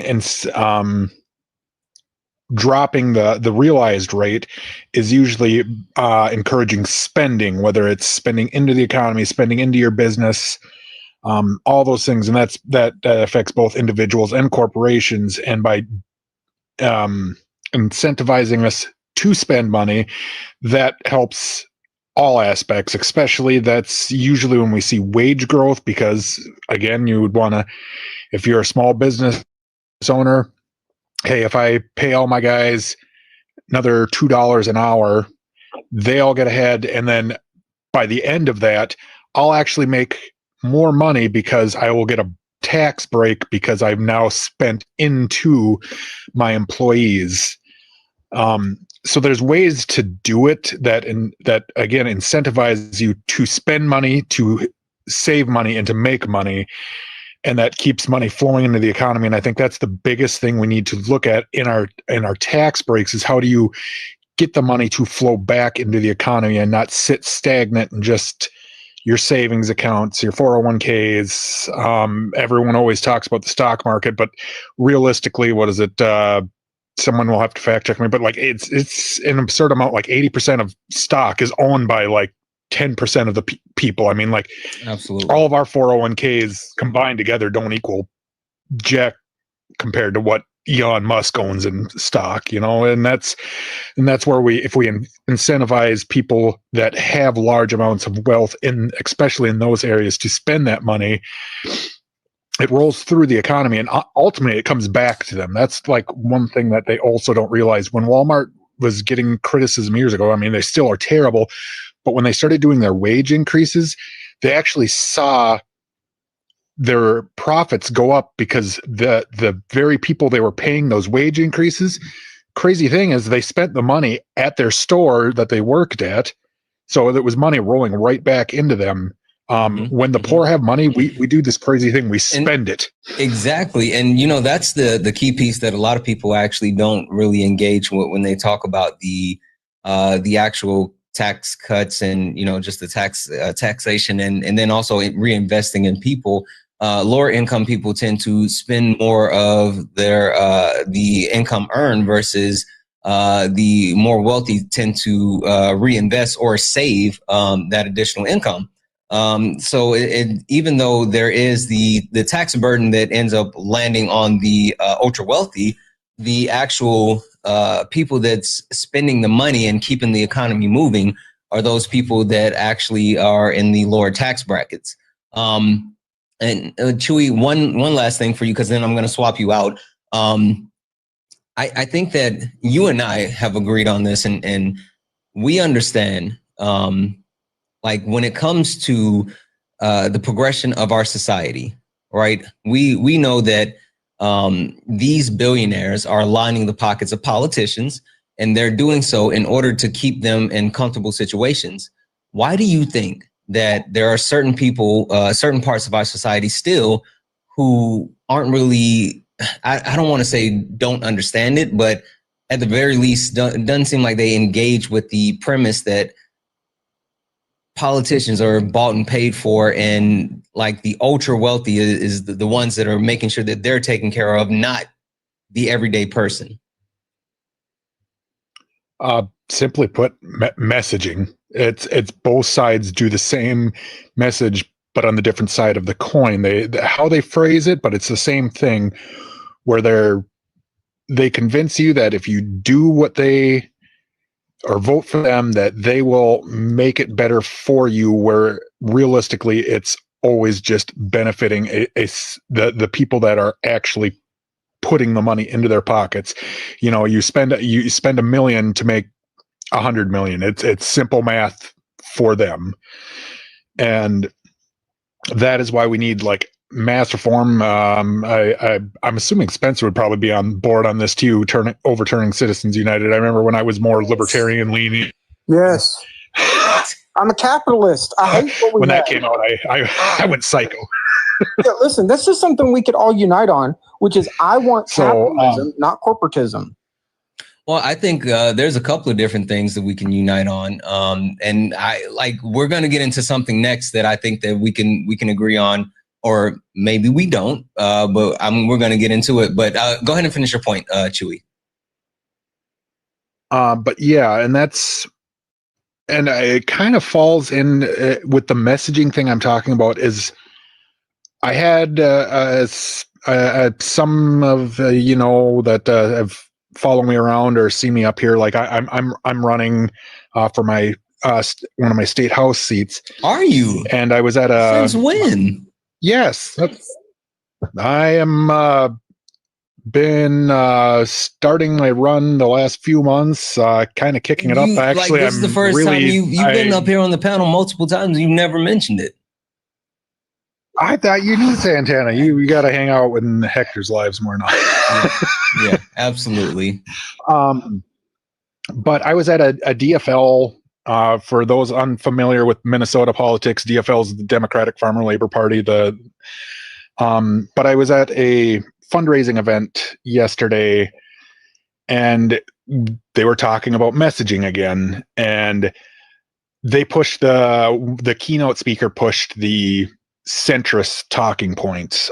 Specifically, he's like, you know, we need to talk about how we're investing in these roads and, you know, all the things that we've done well in Minnesota, that and we need to get away from the social talk. And he's specifically brought up same-sex marriage, and there was people like aghast that he would even like say we shouldn't be in support of that. And he's like, not saying we shouldn't support it, we just don't talk about it. And I challenged him in the Q&A section afterwards, and I said, you can do both. You can reach across the aisle and make a point that you still support these things, like, and it falls into wealth too, where, as we've seen clearly, both sides are not happy with the tax thing. But in this specific case, I challenge them. I'm like, sometimes what I think is, it's not that we can't talk about it, it's how we phrase it, because the politicians that are paid for are phrasing it in a way that makes us fall into line with them. Yeah, it's all about messaging and the way that they try to cultivate the actual premise. And again, for me, it always goes back to who's saying what for what in, right? Because it's not always the words that are being said. It's, the messaging behind the words and how they try to deliver it to ease people into certain things. One thing, the reason why I call out authoritarianism so often is an important piece to authoritarianism is popularity, right? The person that's trying to implement authoritarian rule has to have a consensus and a buy-in from the public. And without the actual support and buy-in from the public, that actual regime change, that shift towards authoritarianism cannot happen. And so that's why I tell people all the time, like the way that Trump's polling numbers, the way they're sitting, it really kind of flies into the face of some of the authoritarian like moves that the administration is looking to make. So, but Chewy, thank you so much for coming up. I really appreciate you. I'm gonna swap you out. Okay. Sounds good. Thanks for having me up, Santana. Absolutely. Thank you. All right. We have a couple of new people on the panel. We got a couple of people that have not gotten a chance to speak. I'm going to get some more people in here. A couple of quick W's real quick. W's in the chat for Loretta for the $5 donation towards the nightly donation goal, saying for Fanta is the best. I love Fanta. I do. I really do. Also, W's in the chat for Jill for $5 towards the nightly donation goal as well. Thank you so much, Jill. I really, really, really appreciate it. Guys, that means that, that means we are now only $219 away from closing out the nightly donation goal. We can definitely hit that. There are 446 people hanging out. If 219 people send $1, we can close it out. Cash App, PayPal, Venmo, pay links in the link tree in the bio. Santana speaks for you. Best way to support the live. Everything's accepted and things appreciated. W's as well for Pepper over on YouTube for the Corgi, and also Fluffy for the clapping seal. Thank you guys so much for the gifts over on the YouTubes. All right, so Keola, I want to come back to you for half a second because a lot of people said a lot of different things. I want to give you the floor and really, I guess, understand where you stand on the information that's been received, because it seems like a lot of people have really pushed back on the premise that you originally laid out around taxation and the ultra wealthy basically paying their part.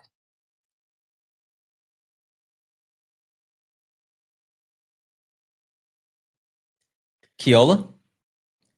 Oh yeah, hey, sorry. Okay, so yeah. From what I was trying to say is that when it comes to taxing the wealthy more, like, what do you think that does for the economy? That's one question I had. Like, so if they give more, then that goes into the government's hands and they spread it out the way that they do. And you feel like that helps the economy more? Lance, would you like to answer that one?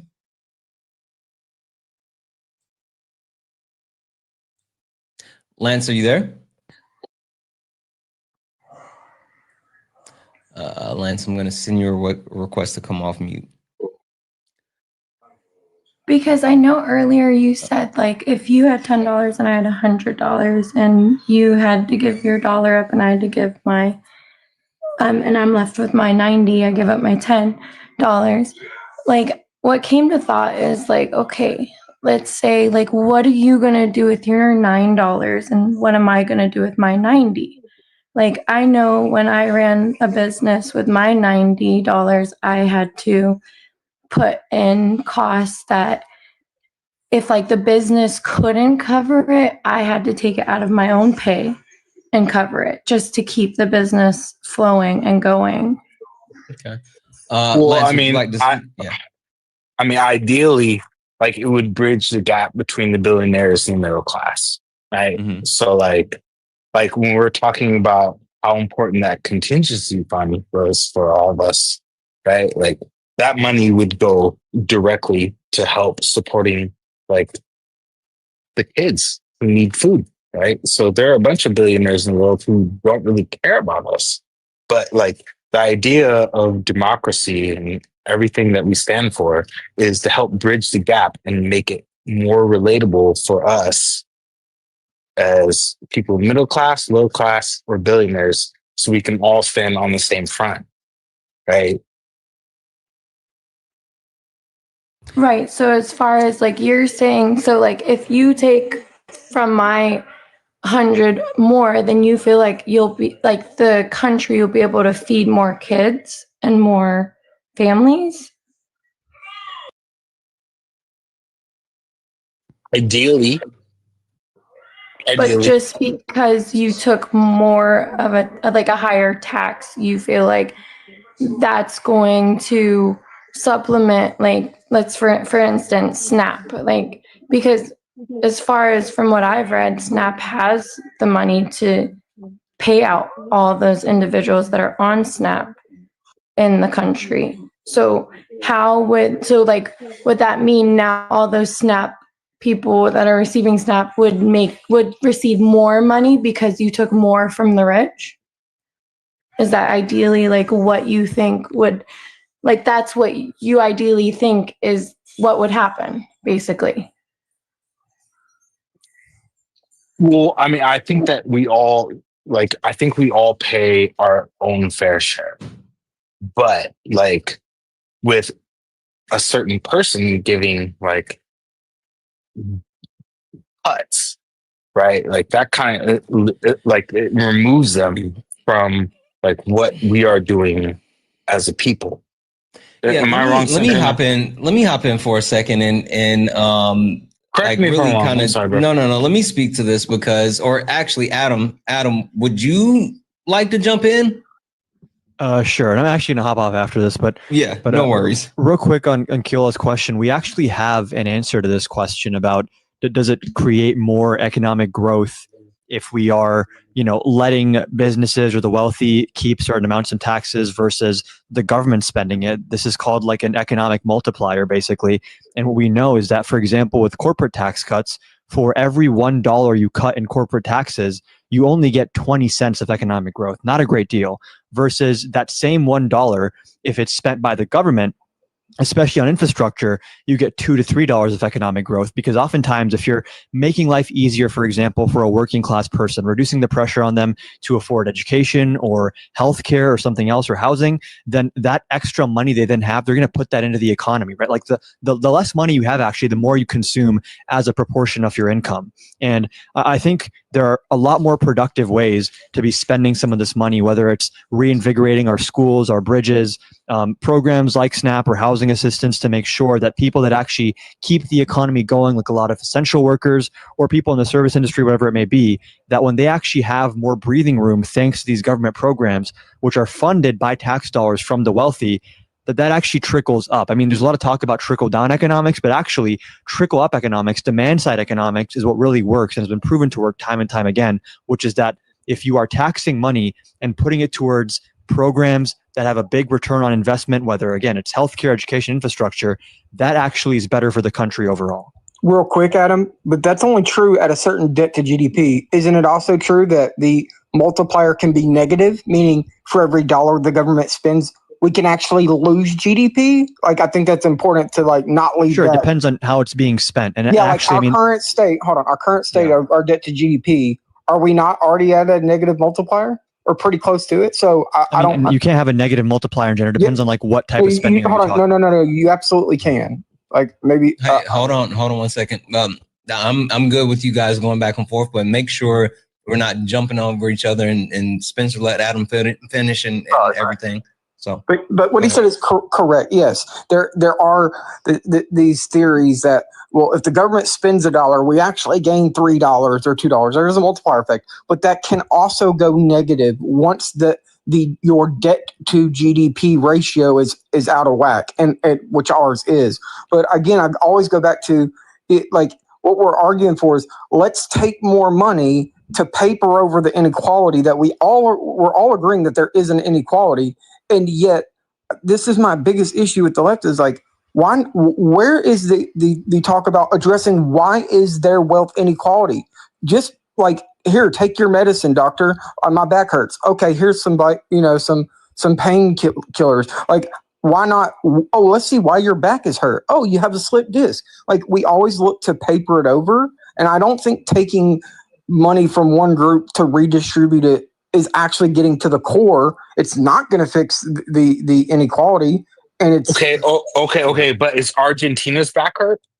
Okay, wait. I need everybody to slow down for half a second because 1, we're getting way too far away from the actual topic. 2, this is not a debate. Not a debate. This is a panel discussion, we will not actually debate things. Bro. You're fine. Sorry, bro. And number 3, Adam, I want you to go ahead and be able to have a chance to respond to Spencer. But after that, I want to make sure that we bring it back to where we were. Yep, I just want to respond real quick, and then I'm going to hop off, actually. Yeah, thank you. When we talk about multipliers, again, you can't just say, like, in a broad stroke, this is a multiplier. There's different types of government spending that have different multipliers, right? So, like, the highest multiplier is going to be on infrastructure, because when you have better ports and roads and bridges, that facilitates more economic activity, both on the private side and also just consumer spending, people traveling more to the movies or restaurants or whatever. So when we're talking about government multipliers versus debt to GDP ratio, I think you actually have it backwards in that debt to GDP ratio is going to be influenced by multipliers. So, for example, if the government goes $1 trillion in debt to do an infrastructure bill, that's more of an investment than it is spending, because if they spend $1 trillion on that infrastructure bill, but then that infrastructure upgrade creates like $2 trillion in economic growth, then that actually improves our debt to GDP ratio, because while we did take debt to pay for that, the GDP is going to increase more than the debt we took. So, when we say that multipliers can be negative, that is true, but it depends on what exactly the money is being spent on. And in terms of negative versus positive, my understanding is the lowest economic multiplier is on corporate tax cuts. The highest economic multiplier is on infrastructure specifically. May I say something? 1 second. Oh. Adam, welcome to Late Nights. I appreciate you coming up, bro. Yeah, this was fun. Thanks for having me. All right, have a good one. All right, take care. Guys, a couple of quick W's in the chat. W's in the chat for Chewy. Chewy sent a $1 donation, saying donations might be tight coming up. I just left my job of 11 years to focus on the run. However, I'm still lucky enough to be able to help. Chewy, thank you so much for the $1 donation. And again, I'm shocked that I didn't know that you were actually running. We got to talk about that. I would love to see what I can do to help. W's in the chat for Mel for the $5 donation towards the nightly goal, saying, accidentally falling asleep and requesting up last night. Yeah, we got you up here. You were in the box, but I hope you slept well. W's in the chat for Timothy for the $12 donation for goat sounds. I guess. W's in the chat, Timothy. Thank you so much for the $12 donation. And W's in the chat, massive. W's in the chat for Asher. Asher sent a $25 donation towards the nightly donation goal, saying, thank you so much, Santana, for all that you do. Thank you for keeping me occupied and up to date on all these important issues while I've been recovering from spinal surgery in the hospital. I'm so grateful for everything you do. Thank you, Asher. They, them. Asher, thank you so much for being here. I really appreciate you. I thank you for the donation, but hopefully your recovery is going well. And yeah, I mean, I'm really hoping that you're enjoying our panel discussions, and we try to make sure that we hit different social topics and have a wider range of understanding and perspectives, especially here on late nights. And that's why I would like to keep it in just for the panel. That's why I like to keep it as far as a conversation and not having that debate, and people get the opportunity actually to speak, and we're not, speaking over each other the entire time, because this is an important time to have an actual genuine conversation with each other instead of just yelling back and forth at each other. I mean, there's enough people yelling on TikTok. Heck, I actually yell at people on TikTok. So not throwing stones when I live in a glass house, but that's what Late Nights is here for, to be able to actually have those genuine conversations. So with that being said, guys, there is only $176 left in the nightly donation goal. If you guys would like to help close out the nightly donation goal, you can do so. Cash App, PayPal, Venmo. Pay links in the link tree in the bio. Santana Speaks For You. Santana Speaks For You is the best way to support the live. Everything's accepted, anything's appreciated. If you're over on YouTube, you can send a super chat and I will read that out. All right. Keola, you had said you had something you wanted to say, and then I'm going to introduce the 3 new people on the panel. Okay, so I was just curious, like, so if we have our eyes on the poor and our focus is on, the less fortunate while taxing the wealthy more, let's say we did tax the wealthy more, it circles around back to my question, like, will this raise their SNAP benefits? Will this raise their medical benefits? Will this also give them better housing options? I know that they get housing options, but let's be real, majority of those housing options are in very bad neighborhoods. They have long waiting lists. So if we do tax these wealthy people more, is it actually going to go into the areas of helping these poor people that we have our eyes on? Or is it just something that is used to generate more money for the government? Okay, so I actually saw Sean come into the live, and I just immediately grabbed Sean. And I know I said I was going to introduce the new people and all this other stuff. I apologize, guys, but you guys got to just hold tight for me just a few more moments. I would actually like Sean to talk to Keola. And Sean, I don't know if you heard all of Keola's question, but I would love it if you actually answered her question and spoke with her. Her question about whether taxing the rich would go towards marginalized people. She doesn't fully understand the benefit or whether it's like even a good thing or worth it. And she is saying, rich people pay enough taxes, and there's already money to cover like social safety nets such as SNAP benefits and stuff like that. Oh, okay. Can I ask her one question? The floor is yours. You can go whatever way you want. I promise you. I'm just keep in mind my mom's watching. That's it. That's the only guardrail. I've been cooling. That's the only guardrail. Wherever else you want to go, you got it. I've been cooling. All right. Keola, do you think that, let's say, because when people say tax the rich, what they mean is tax billionaires. Do you think that billionaires should exist at all?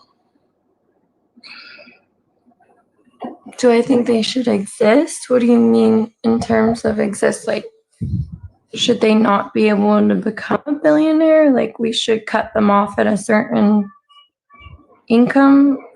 I'm asking you that question. Do you think billionaires, what are your views on billionaires? I mean, it's hard to say because I'm nowhere near close to being a billionaire, but I think that they worked hard to get where they are. Yep, that's what she said earlier, Sean. Sorry, go ahead. Worked hard to get where they are. Work hard to become. Yep. What billionaire worked hard to get where they are? Never mind. Don't worry about it. So you think you're okay with billionaires? You're all good with billionaires? I mean, I don't think that the government within a country should be able to control a person's income. Okay. So then why do they do that for poor people? I don't think that they control it. I believe that poor people have the same opportunities as everyone else, but poor people have to turn to benefits, and in most cases, they become comfortable on those benefits, whereas you don't see as much growth. Mm-hmm. Oh, so you're just doing the whole welfare queen thing. let me ask this. What I'm trying to say is that, like I said before, let's be honest. I'm sorry, Sean. Welfare, like Sean, housing hold on, really quick, communities. really quick. Oh, Keila. yeah. Sean, Go ahead. Trust me. Mhm. Let her speak. Oh, I'm cool. I'm listening. No, I'm just saying. Trust me on that one. I'm sorry. Go ahead, Keila. I'm excited. All right, go ahead, Keila. So, like I said before, like housing for the poor, it's all in bad neighborhoods, majority. And so we're so focused on like taxing these billionaires and, you know, rich people and like how much they're being taxed. But is that money, if we do tax more, is it actually going towards these people, these poor people? Because why are they in the worst neighborhoods? Why are they sitting on waiting lists? You know, like, are they actually going to get more money in their SNAP benefits?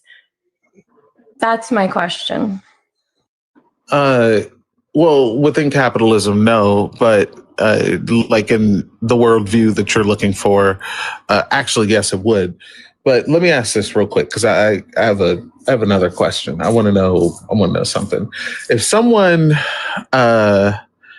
because you said billionaires work hard, so you think that you should be paid for working hard? I mean, if they were able to create a business plan or whatever way their family came about it to accumulate billions of dollars, that to me is mastermind. Sure. But I'm just asking, you should be paid if they work hard. You think that people like should be paid according to their worth? I'm not saying like such as like working hard like in a factory and like, you know, sweating. Obviously, I'm talking more like mastermind, like they mastered something and used their brains to do so to accumulate lots and lots of money. Okay, so someone but is we all have that same opportunity, do we not? All got the same opportunity. Well, let me ask this. If we all have the same opportunity, let's put that in perspective. Do you know who Rayful Edmond is? No, Sean. Exactly. Stop it. Okay, that's okay. It's okay. I'll ask a different question. Do you know who Frank Lucas is? I do. Is he a billionaire? No, not a billionaire. No, but at that point in time, I don't think anyone was a billionaire. Dealing with that blue magic. But I'm telling you, look. So, but you don't know who Frank Lucas was. No. I'm trying to come to a common ground here. Do you know who Pablo Escobar was? Yes, I've heard of him. Okay. Do you think Pablo Escobar was a mastermind? I mean, for the wrong reasons, yes. For the wrong reasons? Mm-hmm. Okay. So you don't think Pablo Escobar deserved the money that he had? I mean, if he did it like illegally, then no. Well, or if he accumulated it illegally, then no, I don't. Okay, but I'm asking on the basis of mastermind. Pablo Escobar created like an empire. So you're taking a criminal. You're talking about a criminal. So are you saying that all billionaires are criminals? Elon Musk's father literally made billions of dollars uplifting black people in Africa for no reason. Wait, say that again. I'm so sorry. I missed that. Elon Musk's father? What did you say? Where he got the money from? Mm-hmm. Elon Musk's father made billions of dollars through blood diamond trade in Africa and unaliving black people for no reason whatsoever, and what is now considered a multinational illegal operation in apartheid. Oh, wow. And so you're saying he used that money to build what he has now, Amazon? Or no, you said Elon Musk, sorry. Elon Musk. Yes. Yeah. He used that money to build what he has now. Yes. That's the only way he got the money. Oh, wow. I did not know that. So I want to do like a thing now. I want to ask you now, do you think that Pablo Escobar deserved the money that he made? No. Okay. Do you think that Elon Musk's father and Elon Musk deserve the money that they made? I don't think Elon Musk's father deserved it.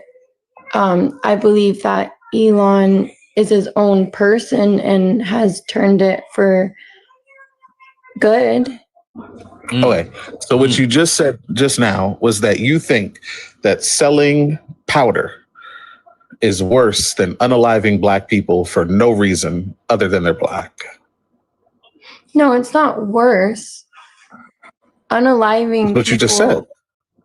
No, I'm not If saying Pablo that. Escobar doesn't deserve his money because he did because he sold powder. Yeah, but if he had a son and his son used that money to build something good, then I wouldn't say that. Obviously, the money came from a horrible place, but he turned it for good. So I wouldn't be like, oh, well, you're your dad just because you come from him. You know what I'm saying? We're talking about where the money came from. We're talking about if they deserve the money. Where the money reside, but where the money that's reside. His parent. Right, but that's his parent. So he used that money that his parent gave him and turned it for good. So that's like something good. You know, think obviously you'd hope that he would deny the money and make his own money and build something off of that. But he didn't do that. And you have fact on that? Yes, Elon Musk did not build anything. He took his father's money. Okay. Well, this is news. Do you think that Pablo Escobar didn't do anything to help the people in Colombia? I'm not sure if he did. I'm sure maybe he did. Who knows? You tell me. What if I told you? Oh, what if I told you that Pablo Escobar used millions of dollars in order to create cartel? I don't know words I can use on this app. Never mind. Hold up. You gotta use TikTok friendly language. As a matter of fact, let me hop in this real quick. W's in the chat for Jody, who added a total of $5. Well, I think it's a different amount because it's the Aussie amount. But Jody sent over a donation, adding a total of $5 to the nightly donation goal. Let me do this. Boom, boom, boom.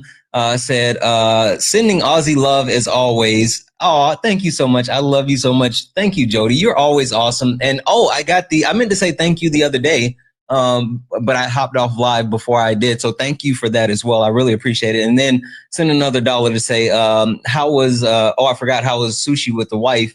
Made me go get sushi for lunch. We got to the sushi place, right? We got to the sushi place and we sat down and we looked at the menu and we picked out the sushi that we wanted. And then they said the guy that makes the sushi had already left, so we couldn't get sushi. So we left the restaurant. We refused to eat anything else. We left the restaurant and we just went and got fast food. So we didn't get sushi today. So that sucks.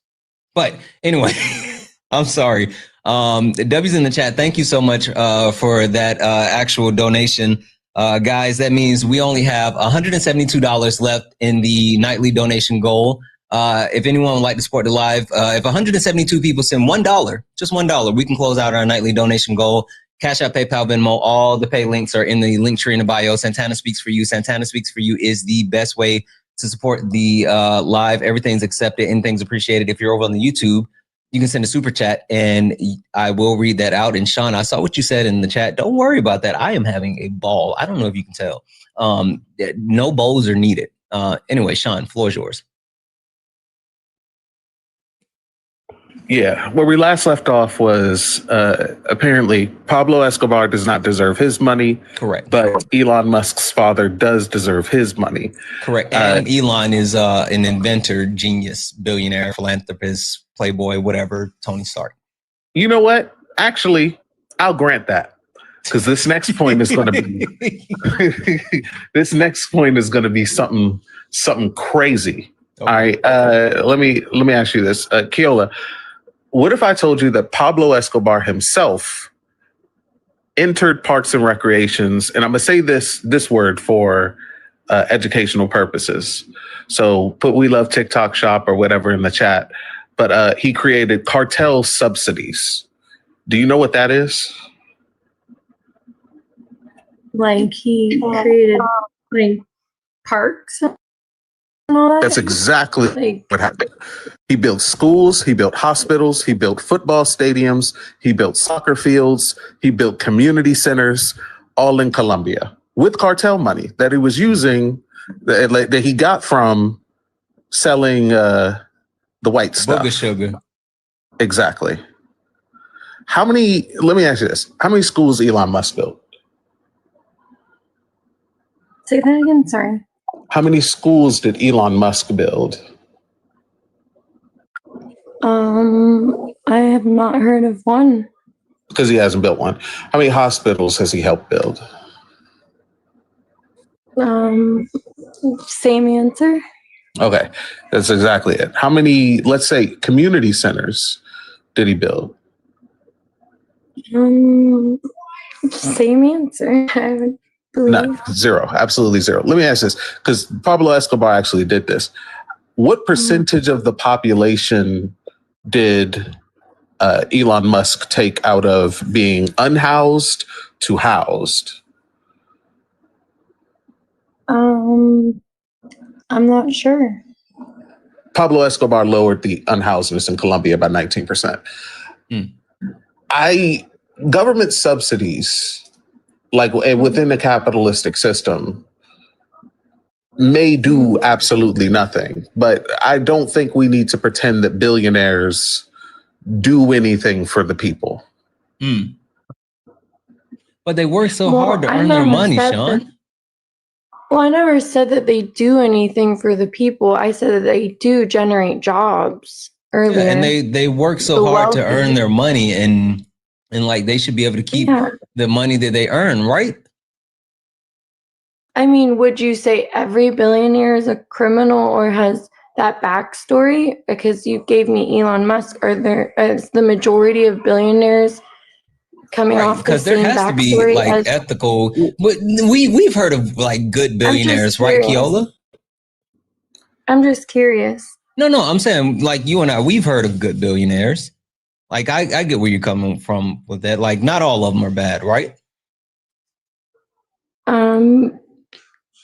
That's what I'm asking. Like, is all, because I didn't know that about Elon Musk and his background story. So it seems as if you guys may know a little more than I do about these billionaires. So are the other, like the majority of these billionaires, they have that same backstory where their money came from corruption or, came from something that, because, you know, I know that my family, my mom's side of the family is from Mexico, and her grandfather did well in Mexico because Mexico is very poor. And he started his own chocolate factory. So they did well. So it didn't come from... Is a chocolate factory like a euphemism? What do you mean? Are we talking about like Willy Wonka in the chocolate factory, or are we talking about like moving bricks of chocolate? No, I'm just saying, no, like it was a chocolate factory that generated chocolate, like actually, Willy Wonka, like chocolate bars. Yeah, someone in the chat said, Coco. I'm in love with the Coke. Never mind. Okay, go ahead. I'm sorry. I didn't know if we were doing a thing. I apologize. Go ahead.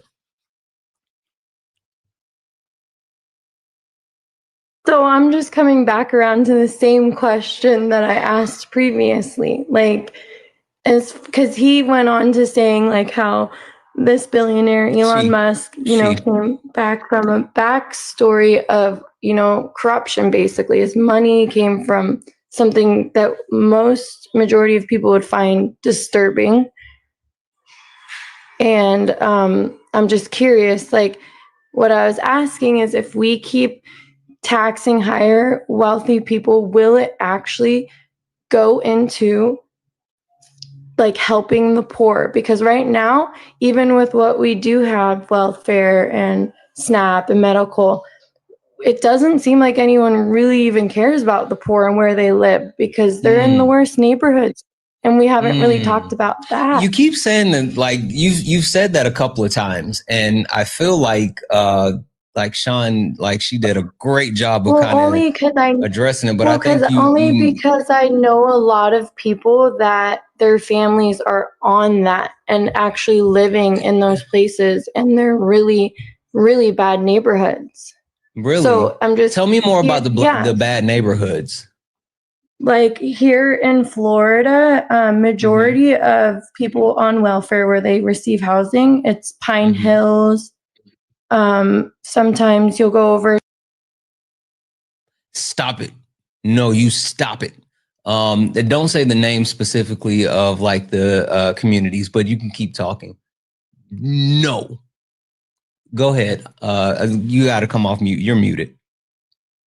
Stop. Oh, wait. Who are you saying stop it to? Don't worry about it. There's a pay no attention to the man behind the curtain. There's a great and powerful Oz. I thought you were saying that to me. No, I was talking to the Oz. So anyway, keep telling us about those neighborhoods. Don't get me wrong. I'm not saying we shouldn't tax the billionaires or the wealthy. I'm just curious to know if truly the heart is in for the poor people, or is that just something that's said to make it like, oh, let's get their vote because we're going to help the poor. But in reality, the poor aren't really, really being helped as far as their housing, as far as those neighborhoods are horrific. To be honest, I don't know if y'all have been to Florida, but Pine Hills is. Stop saying the name of the neighborhood. Stop saying. Don't say the name of the neighborhood. Sorry. I'm so sorry. Yeah. But yeah, so those neighborhoods that they're put in, the people that receive that housing, they're not so safe. They're okay. Hold if you thought drove just for a through moment. that neighborhood, you lock your doors and put up your windows. Do you think that they're not so safe because of? Do you think that they're not so safe because of billionaires' ventures into those areas? No. What do you mean by that? Well, one, like you could say, hold on. Sorry, Sean. Sean. 1 second. Kay, can you come up? I just dropped my backup. Kay, can you come up? Give it a second, guys. If you don't mind, tap the screen, share the live. Go ahead and get the likes up to 250,000 likes. And also, can we knock out the high bears?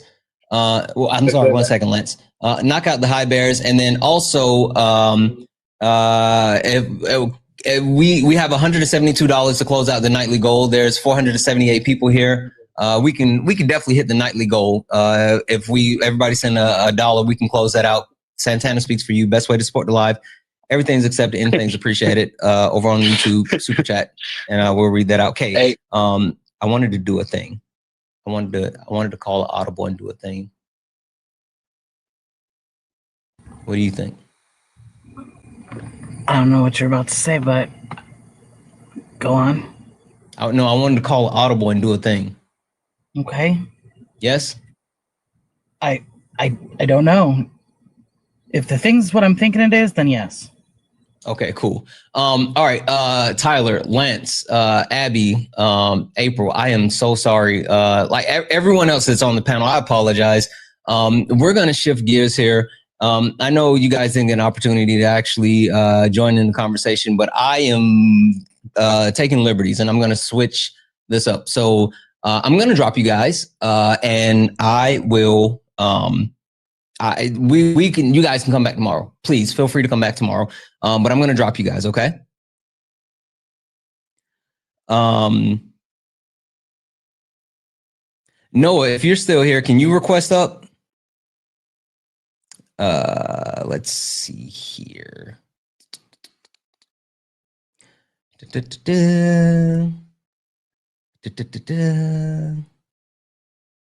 Joanna, if you want to come up, you can as well. Okay, did you want to stay for the party? Yep. Okay, cool.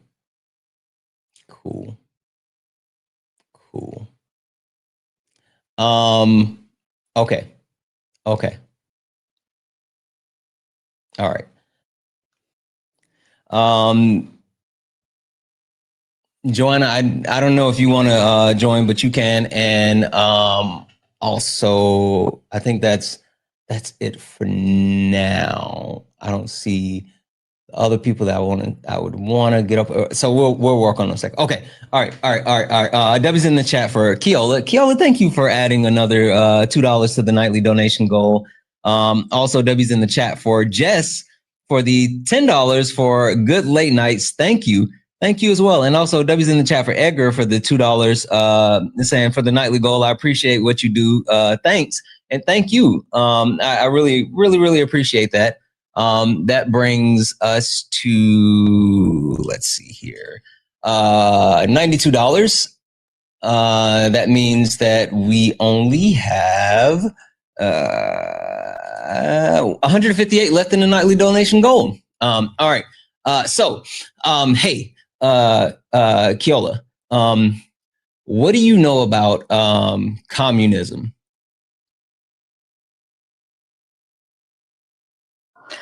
I just know it's when the government is in control of like housing, your income, pretty much like majority of things as far as things that we have freedom to make choices. Like a communist country would control whether you can move from this house to that house, or everyone makes a certain amount of money.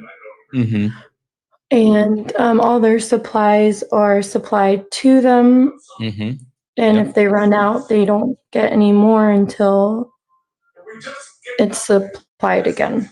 Yep, yep, I've heard that as well. Do you think like poor people would exist if or like there's poor people? Are there poor people in communist countries? That's a good question. I'm not sure. Do you know? I'm sure you know. I don't know. I'm not exactly sure. What about like what are the communist countries in the world? I believe China is a communist country. Korea. Okay. Right? Am I right? Sorry. Hold on. Let me build this cake. You gotta let me do it. I'm doing the thing. No, you gotta wait. South Korea. Right? Yeah. Sorry. Yeah. Okay, so South Korea is communist and China is communist. Okay. Last question I have for you.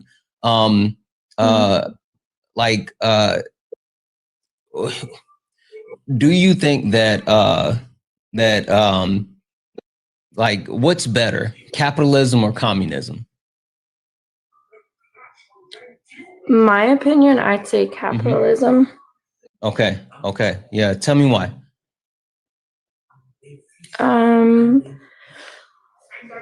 Because you have the opportunity to grow. You have the opportunity to work and earn, establish something on your own without somebody controlling what you do. Yep, absolutely. With whatever it is that you grow or generate. Yep. That's absolutely a thing. Okay. Have fun. Kay, I saw your hand up. I just have a quick question before we get started so that we have a baseline. Keola, where did you learn all that?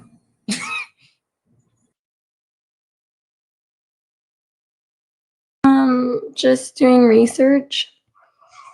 She did, Kay. She did her own research. Please Please do not negate the research that she did. Now, Santana, you said you were going to sit back for a second. Okay. Mm-hmm. Where in your research did you learn that? Learn what? Any like of the about things a communist country? Yeah. Well, I learned about the communist country in school, and then also doing my own research. Yep. Okay. And just quickly, do you have any source whatsoever that you know, while you were doing your research, air quoted, that's you can give for any of that you've just said? Do you want You Googled it, right? Yeah. Do you want a link? Yes, I definitely don't want a link to anything that you have read that has. I'll take a link. But if you have just asking, like, what's the website title? What's an article that you read? What did you have? Okay. Can I get that for you? You sure can. Okay. Well, I am not Jody. I am not. I am unbiased, impartial. I am a spectator. I am just someone here to facilitate a wonderful conversation. That's all that I'm doing. That's it. Tis all. That's I'm just here, right? I don't know what you guys are talking about. W's in the chat for Carmilla, who sent a $10 donation towards the nightly donation goal, saying, why does Keola go hard for corporate greed? I don't know, but maybe we'll figure that out.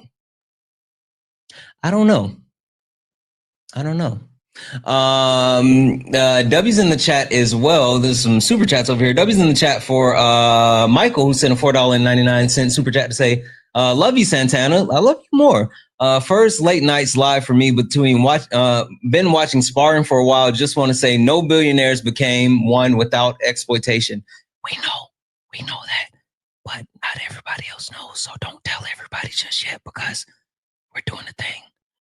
W's in the chat as well for Fluffy for the $2 super chat to say, listening to this at work is keeping me awake. It's about to get live. We're about to get live. W's in the chat for that. Guys, that means we only have $148 left in the nightly donation goal. If you'd like to support the live, you can do so. Cash App, PayPal, Venmo, all the pay links and links are in the bio. Santana Speaks for You is the best way to support the live. Everything's accepted, anything's appreciated. If you're over on YouTube, you can send a super chat and I will read that out. Keep tapping the screen, share the live. Hey, Keola, you got to make sure you come back into the app. If you stay out for too long, it'll kick you out. So come back. Come back. You know what? Don't even worry about the link. Don't even worry about it. I can find my own links. Don't even worry about it. Go ahead. You got it.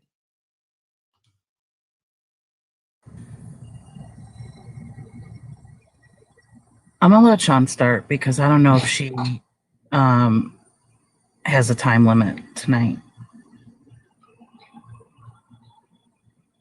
Sean, you got a time limit tonight? Kinda. Okay. Why don't you go first? Tomatoes. Why don't you go first? Because I don't want you to labor too much. Boo. Don't give Sean a pass. You weren't here last night. Sean wrecked like both Sean and no. As a matter of fact, neither one of them is supposed to be on the panel right now. Both of them wrecked the live last night. So whatever. As a matter of fact, I rewatched the live. And they wrecked it completely. Noah did absolutely nothing wrong. Completely wrecked the live. I believe the accountability needs to come in on my left side of the screen, which would Is the accountability in the room? It's not with you.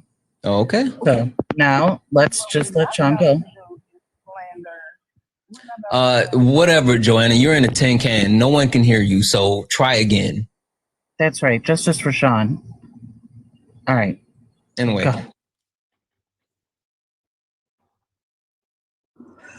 I'm actually going to start off with the last question I ended off on. The areas that are, let's say, impoverished areas in the United States, do you think that they're impoverished because of billionaires' ventures into those areas? Keola, that one's for you. Do I think that they're in poverty because of their ventures into those areas? Like, can you elaborate on that? Sean?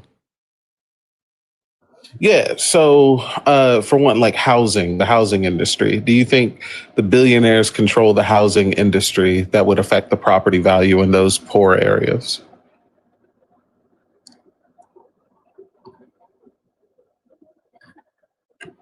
I think that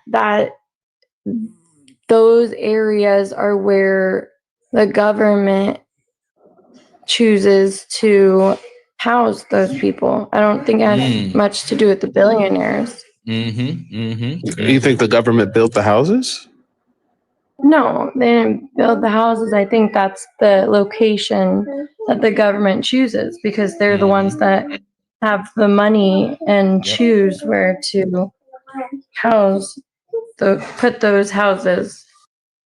Sure. I'm currently talking about property value. But sorry?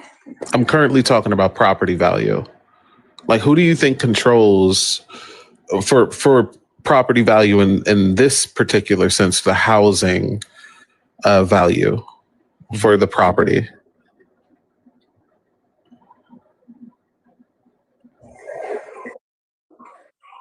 What do you like? Who decides how much that house would be valued at? Is that That's what you're exactly what I'm asking. Who sets the price for? I might have to translate because Sean, I keep trying to tell you like some of the words, right, Sean? Some of the words. Okay, so who chooses the areas to house those people? You're saying it's the billionaires, and I'm saying it's the government. I'm asking you, regardless of where those areas are, I'm asking you who controls the pricing of housing in those areas. Who gets to say? Who gets to say how much the houses are sold for or cost in those areas? Keola. It's all about what area, like the higher demand and the better the area, the higher the property value would be. Okay, so what you just described is called labor value theory. And the labor value theory you just described was de Maistre's labor value theory about supply and demand. If there's a high enough demand and the supply is low, then the price would be high. That's what you're telling me, right? Right. All right, excellent. Who do you think controls the pricing of the houses in this area with this high demand? Sure. I'm not sure who controls it. I don't know. Let's just figure it out. Who do you think controls the housing industry? Who do you think Elon Musk builds most of the houses and puts them for sale? And Jeff Bezos. I mean, I didn't know that they owned all these property developing companies. Is that what you're telling me that they do? Well, they have an investment into them, but you could just say the opposite of Whitewater, or she's not going to get that. It's BlackRock. There you go, Sean. Now you understand how you got to do it. Come on, man. I'm trying to have some fun. Look. Yeah, but like the reason why I asked this question, I'm gonna put a bow on it. The reason why I asked this question is because when you talk about low income areas, especially when you talk about socialism, right? And especially with socialistic projects, whole entire countries having the lowest amount of unhousedness in the country and the highest amount of home ownership than any other capitalistic area. I think it's important to talk about housing and property value because that's how schools are funded. That's how 90% of subsidies are funded within poor areas is property value. So if billionaires are setting the prices for houses so that people in these areas cannot afford these houses, then these houses are subsidized. And when these houses get subsidized, the government within capitalism puts a cap on how much people can make. And once you do that, and I'm not just talking like they put a cap on it, like how they put a cap on how much Pablo Escobar could make. Right, exactly. I'm not, or soda. I'm not talking about that. I'm not talking about them over policing areas. We're going to get there, but I'm not talking about that. I'm talking about actual programs that are not profitable for any billionaire. And so they create these, they manufacture the scarcity for these houses. They manufacture the scarcity for jobs. They manufacture scarcity for schooling, education. They manufacture. Hold on. Keola, do you get what Sean's saying? I get what he's saying, but what I'm you keep saying okay, he, but she. you're telling me Keola, she. Sorry, go ahead. Let it ride. No, Okay. she. Okay. What she is saying, you get what she is saying. I do got my share pronouns, but go ahead, Keola. Oh, okay. Sorry, that kind of threw me off. But anyways, what I'm saying is that if you're telling me, I know this sounds like I'm circling back in. If we please don't mention like snap. No, let her do it. Let her say it. If we tax the wealthy more, right? That's what we want, right? As poor people, I don't know if you guys are poor. I'm not saying you are. I'm just saying, generally speaking, compared to billionaires, if we tax them more, are we going to be able to help these people? It has nothing like how, in your standpoint, how will we actually help these poor people? Because I keep hearing that it's like, oh, the kids aren't being fed and the poor people aren't getting this or that because the Republicans don't care about them. And I'm a Republican, and that's not true. I care about them. And I think that the issue is that if we really want to help them, let's start by actually housing them in the appropriate areas. So if we tax the wealthy higher, will that be able to put them in better areas? Will we actually put that extra dollar or extra? What happened? Kay turned off her mic. I turned off her mic. No, let her go. That's what I've been saying. Let her say the thing. The only thing you need to know is that before you got here, we heard all of this. We did. This is like the 5th or 6th time. That's why I was saying, like, in a circle. It's just. This is like the second time I've heard it. But like, I will say that. Let me answer this directly. Within capitalism, you cannot help poor people, but within your worldview, Keola, what I'm trying to tell you here is that liquidating billionaires' assets will be the best thing for poor people because billionaires create the poverty conditions that poor people are subjected to. Elon Musk is the reason why people are poor. Jeff Bezos is the reason why people are poor. Warren Buffett is the reason why people are poor. Like name any billionaire, they're the reason why people are poor. Taxing the rich is like within the electoralistic framework. Taxing the rich is talking about like a very minor step into helping poor people by liquidating assets that billionaires have, because billionaires are the ones who create these conditions so that people can suffer and be impoverished under these conditions. Really quick, And the Keola, government, do you know what liquidate means?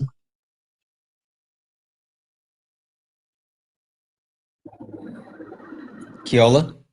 Money being like using money for like generating money to be able to use it.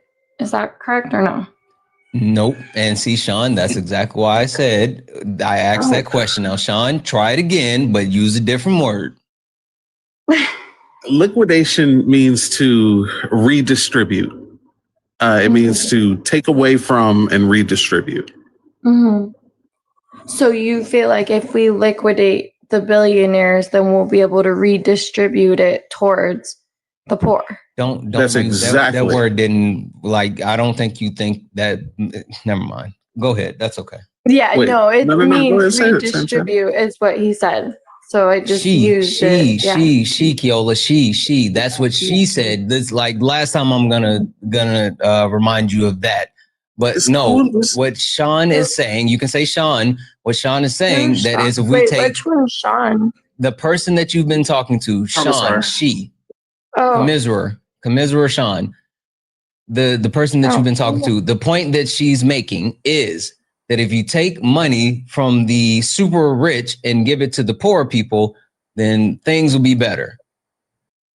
Yeah, of course. But like what I was trying to say is, will it actually go towards the poor? That was my whole point. It wasn't that I'm against it. Of course, I want to see people in those areas and people struggling do better. I thought I answered this directly. I'm going to say this. It will not end capitalism. Why so? Why do you think so? Like That's an a excellent fact, or is that an opinion? It's a fact. Oh, okay. Like the Wait, material so you're conditions, like the Sean? historical material Are conditions. you Yes, Sean? Oh, okay. the historical material conditions have shown us that they will not do that within capitalism because it's not profitable. Billionaires control our governmental system right now. Okay. Really quick, W's in the chat for Christopher for the $2 donation saying, let's be kind to Keola and help her understand where she's wrong. I promise you we're trying. I promise. It may not, I promise you. She seems kind and just truly misinformed. I would say ignorant, right? And which ignorant isn't a bad thing. It's just ignorance is a lack of knowledge. And so I would say like definitely ignorant, but we're getting to the point where we're trying to decipher whether it's willful ignorance or unintentional. So we'll figure that out. And I said, also want to meet in Seattle at an Oregon versus UW game. Maybe I haven't been to any UW games. Like I've been in Seattle for a Seahawks game. And I've been there for a Krakens game, but I've never been there for a UW game. So yeah, maybe, I don't know. W's in the chat. Also welcome in Matt Raid. Guys, that means we only have $146 left in our nightly donation goal. We got 930 people hanging out here, so we can definitely close that out. If 146 people send $1, we can definitely close out the nightly donation goal. Cash App, PayPal, Venmo, all the pay links in the link tree in the bio. Santana Speaks for You. Santana Speaks for You is the best way to support the live. Everything's accepted, anything's appreciated. If you're over on the YouTubes, you can send a super chat and I will read that out. I want to go to Noah, and then after Noah, I want to go to Joanna.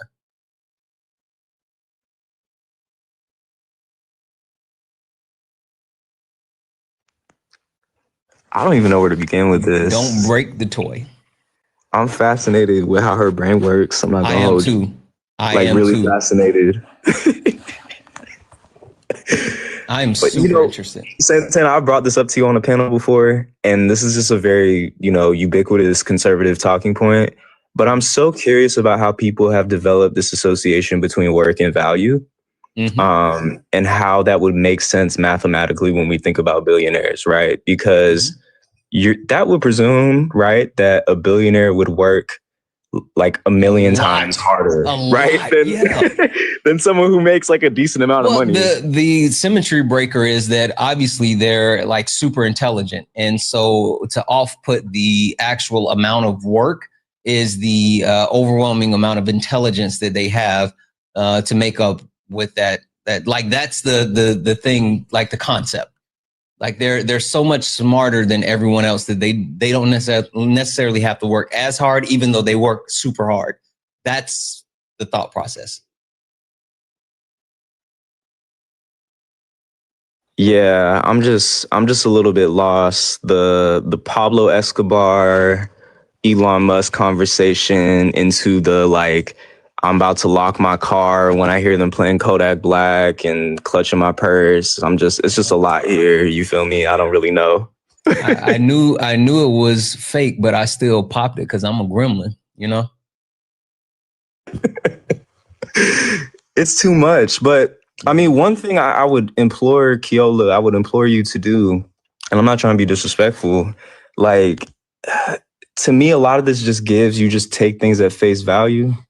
Right? You don't interrogate where you get your beliefs from, it seems to me, because these are just like really ordinary capitalist propaganda talking points. You know what I'm saying? And it was clear to me too when you tried to articulate what communism was, that you didn't look into beyond what you were told.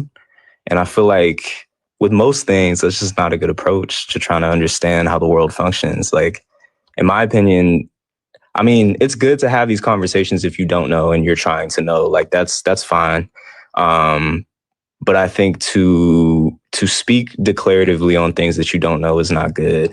And to, again, just like take things for granted is also not good. Yeah, South Korea is not communist. I had to get that off my chest. She said Korea. Oh, she said Korea. Yeah, Korea. She did say Korea. Yeah, that was a lot. On the low, saying Korea, just Korea, is an accidental based take. She ate. She ate. She actually ate.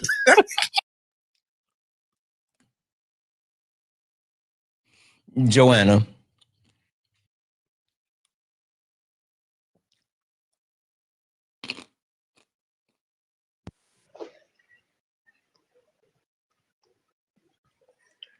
Can you hear me? Yep.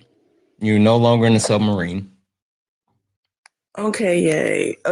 Me personally, like, I'm still stuck on the fact that she called us all broke.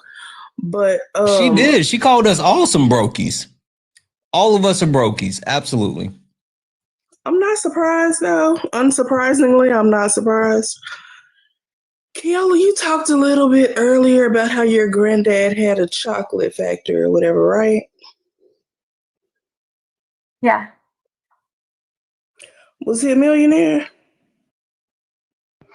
I don't know, honestly, but I doubt it because he was my great grandfather. Sorry. So you wouldn't know how much money he made from that business that you were saying was super successful earlier? No, I don't know how much money they made. I just know that they were well off in Mexico compared to the, many other Mexicans in that country.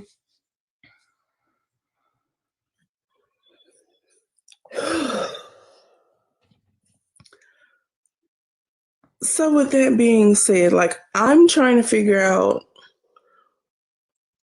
like, I want to help you understand what's been answered a whole bunch of times. Like, what part of what's been said to you is still perplexing you? I mean, I'm open to the conversation. I think it's a great conversation. There's nothing really perplexing me. I was just asking. You literally asked the same question like 47 times. That's no. See, I'm not gonna let you go at Keola like that. The reason why is because you guys aren't answering her question. So there's that. I mean, that's exactly why I'm saying what part of all the answers that have been given in their various forms is still having you confused. 6, 7. Yep. No, I'm not confused. I just think that on both sides, we're not seeing improvement for people that are actually hurting, actually in poverty. And I am close to people that are actually in those neighborhoods and actually living those lives. And I'm not saying any of you are poor. I'm sure all of you are well off. So I don't know if any of you, I don't know any of you. I don't know your, no, I don't think you're brokies. I'm saying like compared to billionaires, obviously, like unless any of us here are or is a billionaire or a millionaire. I'm a secret billionaire. You are? Okay. I get paid billions by the DNC. Oh, okay. Well, I didn't know that. So sorry for calling you No worries. brokey. Yeah, it's all good. Yeah. Okay, I so get those did your Soros money checks. and so did your money come from corrupt money? Just curious. Well, I mean, not really, right? I mean, the DNC pays me pretty well. But they have to get like a subsidy between like George Soros and Taylor Swift to actually like be able to pay me. Okay. I feel like that's a joke, but okay. No. You really? Oh, okay, cool. That's awesome. I may tell you a joke, but I'll never tell you a lie. Okay, so you're not, so you are a billionaire, but you're a good billionaire. Yep. Awesome. And do you put some of your billions into helping these poor people, like communities and stuff? Like, is that your heart? I don't know. Like sometimes I help poor people, but I don't know. Sometimes, like I think, you know what I like to do? I like to buy them boots, right? So I buy poor people boots, and then I make sure that I put straps on their boots so they can pull them, and usually that helps. Okay. All right. Thank you. Okay. That's awesome. And do you put boots on them so that they can work? No, so they can pull the straps. Killer. Yeah. Okay, hold on. Before anyone continues, I'm so sorry. Before anyone else continues, Keola, if you were in a car right now and you happen to be pulled over and the officer asked you how many, would you have an answer? What do you mean? How many? No. I don't know what he would be talking about. Not that type of party. I promise you. I might not be the best at figuring them out, but I know this isn't one. I know what this is. Listen, I'm just listening. I know what this one is. Recently. I'm sorry? Sorry. I read a comment. I'm sorry. But what do you mean by that? When you refer to inebriated is what I'm asking you. Sorry, say it again. Are you inebriated? Inebriate? Oh, are you sauced? Have you been hitting the bottle? Have you no. I didn't think you were sauced. Man, I was just trying to give one out. Nope. Nope. Nope. I knew it wasn't that. I knew it wasn't. Real quick, Keola, when you refer to both sides, who are you talking about? What do you mean? When you say both sides are not helping the poor, which sides are you talking about? Oh, like Democrats and Republicans. Okay. I thought you was talking about Bloods and Crips. Boy. All those neighborhoods, Santana. She doesn't. Listen, I'm dead ass. I'm so serious. Look, so Republicans and Democrats both operate underneath the capitalistic structure. Mm-hmm. Right? So yeah. We like when I say we, I mean I'm a Marxist, leftist. We don't like Republicans or Democrats. We don't like capitalism. Okay. So when we talk about helping poor people, we mean doing so underneath a socialist model, like a socialist communist model. Okay.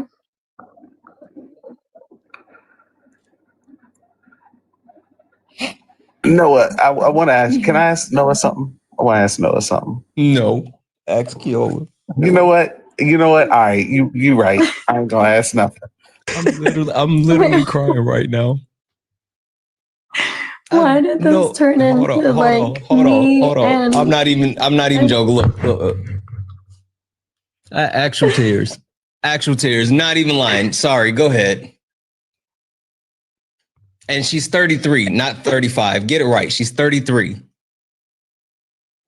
Sean, you had a question for Noah. Yeah, Noah. When it comes to the redistribution of wealth from one nation's elite or one state's elite. Who does it better? Socialist movements that want to move into a communistic structure, or capitalistic movements? Socialist movements, of course. Do we have any examples? Man, it's never been done before. You feel me? No one's ever gotten there. It works in theory. It doesn't really work in practice. So That's crazy, because I heard something about Laos the other day. I heard something about Laos. Santana, you know Laos, the country?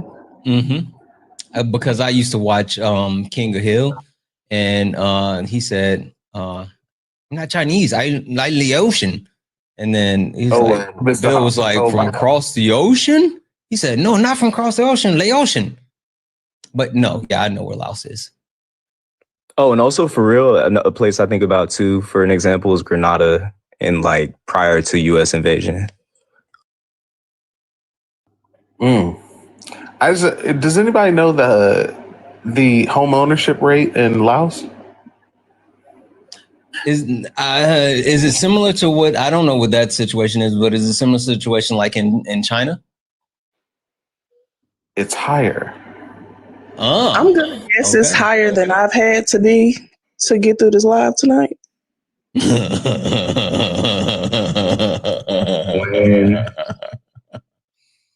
Laos has a over 95% home ownership rate. That is wild. Underneath a socialistic model. That is wild. I know that went right over Keola's head. That was just for the chat. All right, this one. It's kind of. What was? Sorry. Go ahead, Sean. No, I was just going to ask, what's the home ownership rate in the U.S.? Yeah, I would be willing to guess that it's like between 20 to 30%.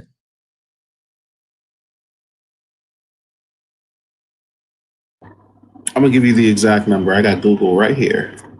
Okay, really quick. W's in the chat for Dragon Lover, who sent a $10 donation towards the nightly donation goal, saying she, talking about Sean, is dropping facts. Absolutely. W's in the chat for Lois, who sent a $3 donation towards the nightly donation goal, just sent a heart. W's in the chat for Kathleen, who sent a $2 donation. Cat, oh, okay, who sent a $2 donation saying, "Thanks for these late nights. I really enjoy them." I do too. It was supposed to be something else, but like we're here now. And so like I'm leaning into it. And W's in the chat for Christopher and says, "Yeah, like yes, we are trying, and I agree. And yeah, absolutely.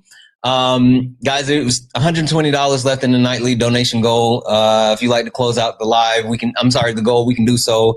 Of 120 people send $1, Cash App, PayPal, Venmo, pay links in the link tree in bio. Santana speaks for you. Best way to support the live. Everything's accepted. Anything's appreciated. If you're on YouTube, let's see here, Tasha, I think it's pronounced Tashid sent a $5 super chat to say, if Section 8 is dependency, what do you call billionaires who wealth depends on unpaid workers and government subsidies? Yeah, like that, like literally there's billionaire welfare. Not even gonna hold you. There is absolutely billionaire welfare.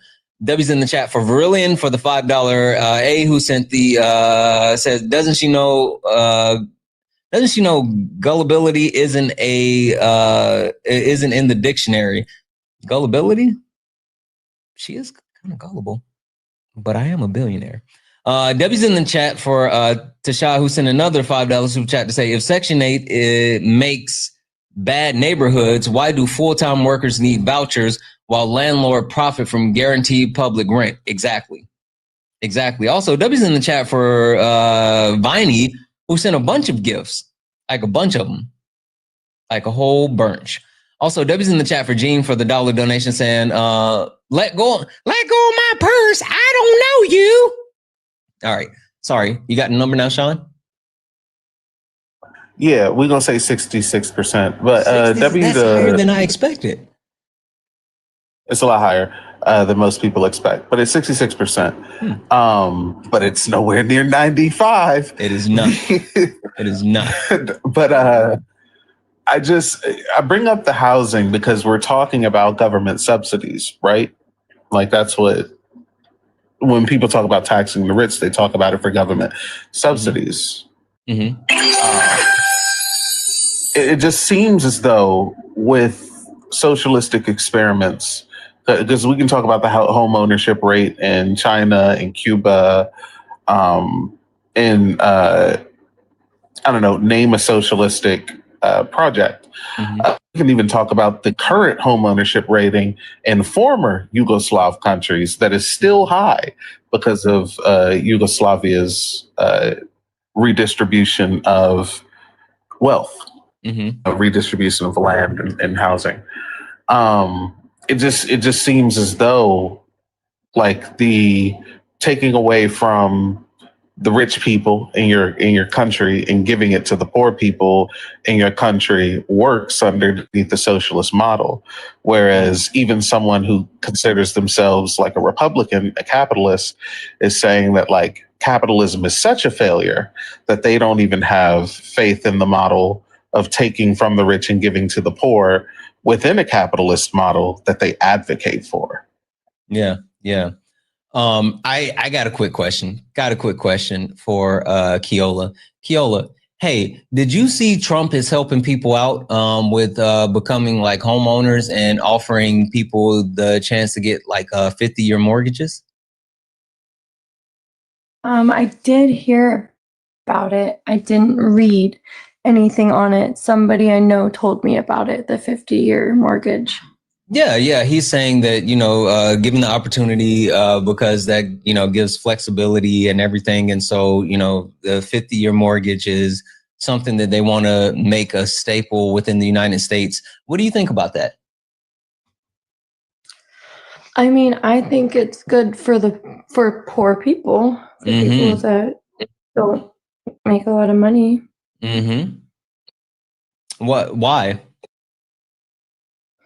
It does lower their monthly payments. I get why you okay, because it lowers their monthly payments and then it lets them pay it for a little bit longer, right? Exactly. Yep. So you think it's a good thing? Yeah. And then it addresses that home ownership like thing that Sean was just talking about. Yeah, it gives people the opportunity to actually own rather than rent. Yep. And so then you can take them off Section 8. Right. Oh, I mean, they're investing into property. I mean, I don't know if you could take them off Section 8 because, like, a person I know that's on Section 8, she pays about $200 a month for her 3-bedroom, I believe, 2-bath. But with the 50-year mortgage, then the payments would be lower, so it would be closer to what they're paying on Section 8, right? No, I don't believe it would be that low. It would bring it, like, because right now where I live, rents go for about $2,600 to $3,000. I mean, it goes up to $5,000 if you get a bigger house, of course. So let's say if somebody did the 50-year mortgage in my neighborhood, it would bring it down, but nowhere near $200. But still, overall, that's a good thing. I think so. Because it gives them like I said, it gives them an opportunity to become a homeowner. And having property is one of the best things, I believe, because obviously you can in turn rent it. You can because you know what, landlords renting out, like, that's landlords that make like it's a good thing to have landlords that rent out like units for people to be able to live in, right? So if you can become a landlord, then that's a good thing as well. Oh yeah, for sure. But the thing is, being a landlord isn't as simple as you think. Like my mom, it's not. Rents out her property, and like the dryer broke down, the washer broke down, the AC had issues. So she's constantly having to also pour in money. The electric bill. Okay, no, because I was coming to you next. No, let her finish her sentence. No, let her finish her sentence. I promise you I was coming to you, Kay. I was going to actually, no, you were going to have to deal with this one, but let me finish baking my cake. Finish your sentence, please, Keola. I'm sorry. We didn't mean to mute you. It was an accident. No, it wasn't. You're choosing violence, and we're being kind. Sorry, Keola. It's okay. I didn't even know I was muted, so I was talking to myself. And I'm sure we missed so many gems. Okay. All right. Really quick. W's in the chat for Sadra, who sent a $5 donation towards the nightly donation goal. We had $124 left in the nightly goal. Santana speaks for you. Best way to support live. Everything's accepted. Anything's appreciated. Kate, your turn. Go. Keola, do you know what the average life expectancy is of a United States citizen? I know it's higher when you're happier, and I'm super happy right now. You put yourself on. Men are what, maybe 60s, 70s, and women 80s or 80s, 90s. I don't know for sure. I'm literally guessing. Do you own a home? No. Okay. You're 33. You're 33, and you haven't gotten a 50-year mortgage yet that you would pay off when? So if I did get the 50-year mortgage, let's say, obviously, if I wouldn't be able to pay it off in my lifetime if I didn't live until then, but I could. Then who would keep paying that? My children, my offspring. Mm-hmm. I would pass it on. Exactly. To pass your debt to your children. Home, Kay, pass the home. No, she's passing debt, not the home. It's not debt. I mean, it's a debt yes, home. It's a home debt. It's a home debt, but a home. Like it's a good thing too. I said before, when you own a property, you can refinance. There's a lot of benefits in owning a property. Yeah, it's a wait. Hold on. Just make sure we understand. We were talking. Now we're talking about refinancing the 50-year loan. Okay, now we're going to refinance the 50-year loan. So you can. I'm saying it's an option. There's many options when you own a home. For some people, do you own a home? Okay. Yeah. I just really quick, because if you refinance a 50-year loan, I have a bridge to sell you, boy. I got some snake oil in my bag. I think you need it, boy. I think you need it. I'm saying if it's a dire situation and you really need money, like refinancing can help you. Okay, Keola, and I speak from a place of where people do this because they're poor. Absolute privilege. Absolute privilege is where you're speaking from people that are actually poor. Okay, Keola, listen. Oh, don't forget the landlord stuff too, Kay. No, I'm gonna get on that too. Listen, I'm so sorry that the dryer broke on your mom. That's crazy. But also she makes money off of people that have no equity in where they live. So she's not ethical either. So when we talk about billionaires and we say that they're not ethical, that's because all those people that they're paying minimum wage are doing all their work for them. So they're not ethical. That's what we were trying to get to. And I feel like at this point, like, we've spent a long time with you, and I'm wait, hold on. Swan just got up here, so let's make sure let Swan have a chance to speak too. But yes, I know where you're going, Kate. But yes, but don't forget about Swan too. If I finish, it's going to be done. So let Swan go. Okay. Thank you. Hey, Swan, meet my new best friend, Keola. She's super interesting. Hello, Keola. Okay, so my guess is, because I was in here on my backup, but I couldn't hear because I was in my live. But are we talking about a 50-year mortgage? We're talking about a whole bunch of stuff, Swan. Not gonna hold you. Like, we've been all across the board. Span, I'll give you a recap since you couldn't be here for the whole thing. So Keola believes that being a billionaire takes hard work, that they are could be good people, that that home ownership is super important. Believes that, you know, if we just tax people, she's really stuck on if we just tax people more, then we could help people. She thinks that impoverished neighborhoods are, you know, bad neighborhoods, but won't really say the quiet part out loud. But definitely lock your doors and windows and clutch your purse. And she also believes that Santana's a billionaire and everybody else on the panel is brokies. Yes, she believes that we're all brokies, and except me, I'm a billionaire. And she, I don't know. Santana just made me lose my train of thought because he can't stop interrupting. So it sounds like a lot of the things that you spoke on, Keola, are based on just your individual experience and maybe different like pieces of information that you've gotten. But it's not really, I think, hearing the responses, it doesn't sound like you have a good understanding of how people are exploited because of billionaires. Like they participate.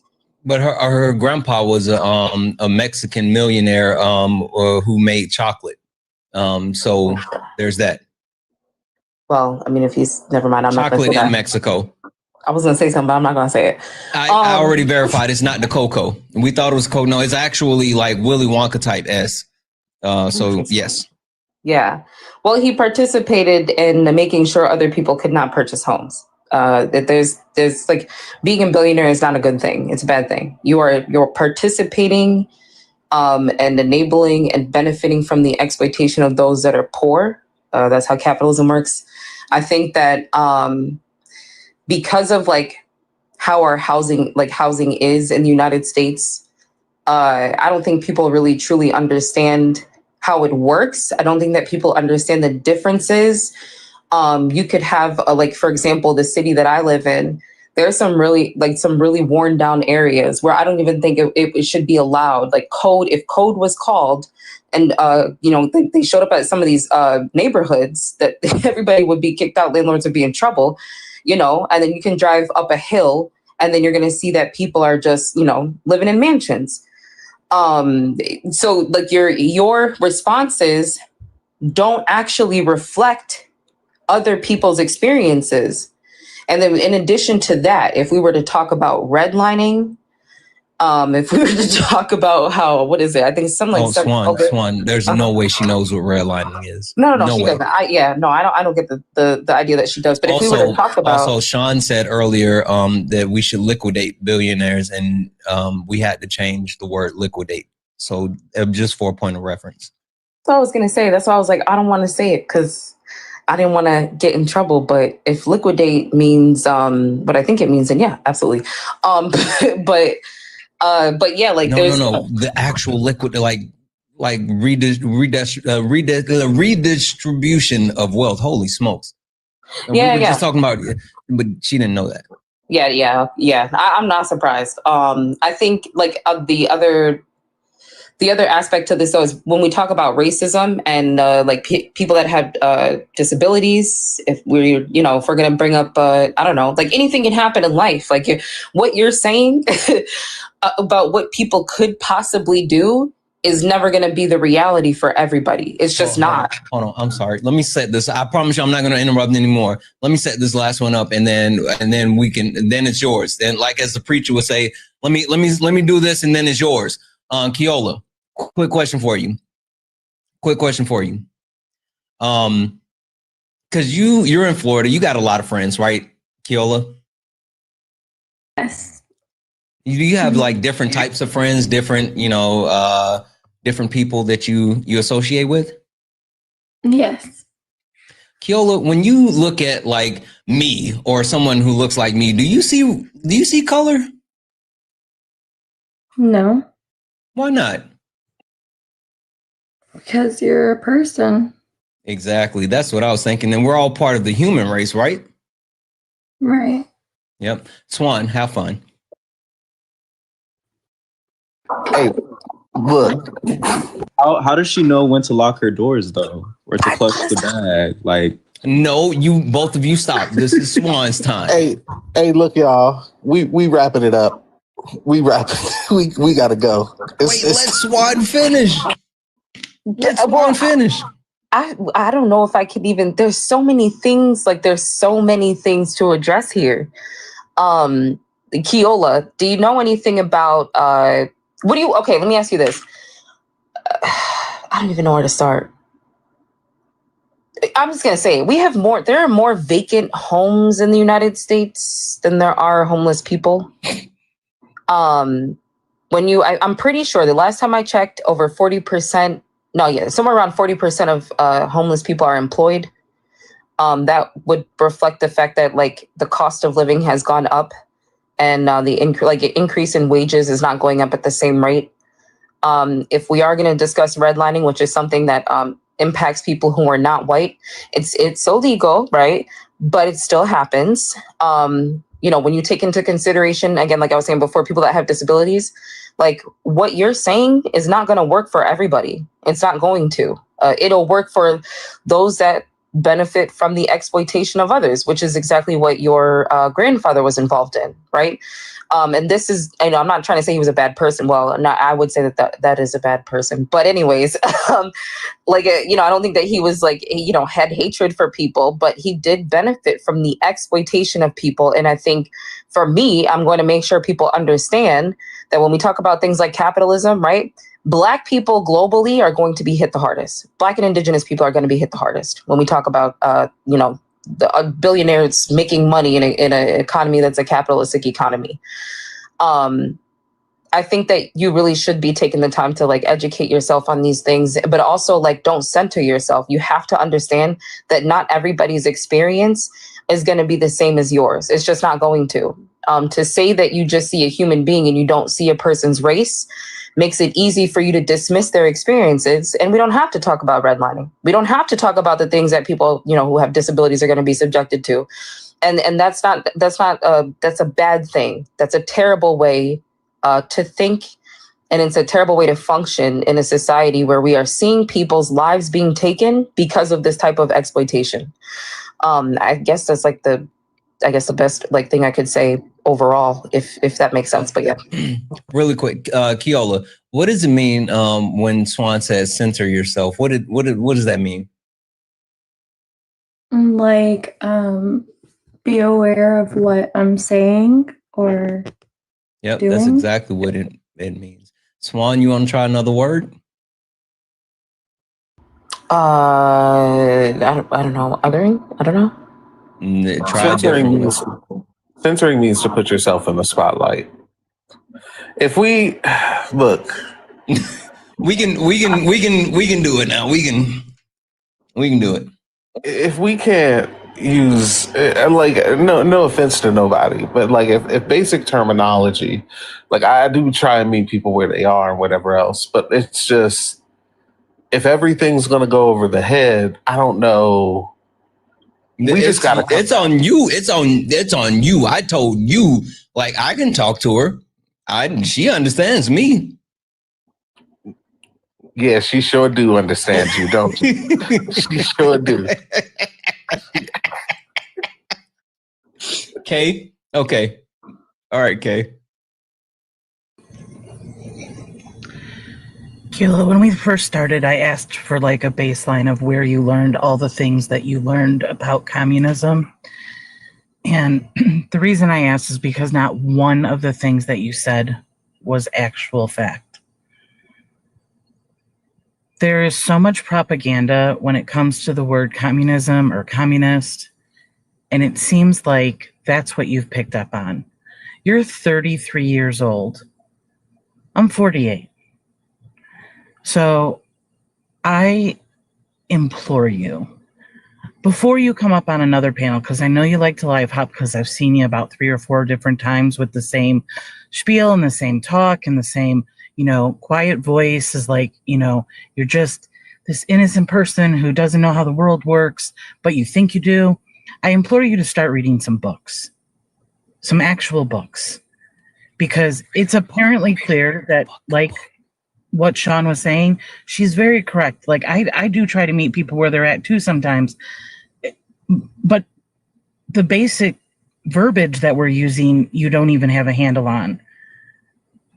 And it's hard to have a conversation or to ask you to learn things, like, or someone was literally walking you like hand in hand down a path of like critical thinking, and you just couldn't go there. So the world doesn't revolve like around just Florida and just the bubble that you live in. It's vast. When Swan talks about redlining,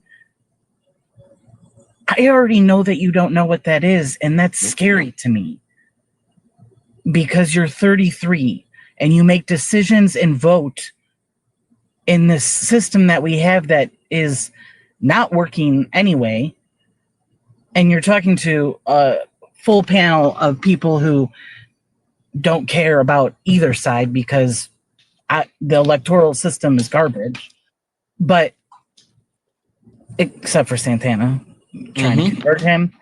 Exactly. So, I'm a DNC billionaire. Right. And so everything that Santana said to you, you're like, yeah, okay. And do you help poor people? And he says yes. And you just keep like eating it up. It's like you're so gullible to think that, he's sitting here as a billionaire, having a live talking to people. Stop. Hold on. Stop. You said you wouldn't interrupt anymore. But you ain't got to like down me. I'm not downing you. I'm just saying you're not a billionaire. I'm a billionaire. In your heart. Okay, whatever. Okay, I'll take that. Not on paper or cotton or like any type of fabric. I have wood coins.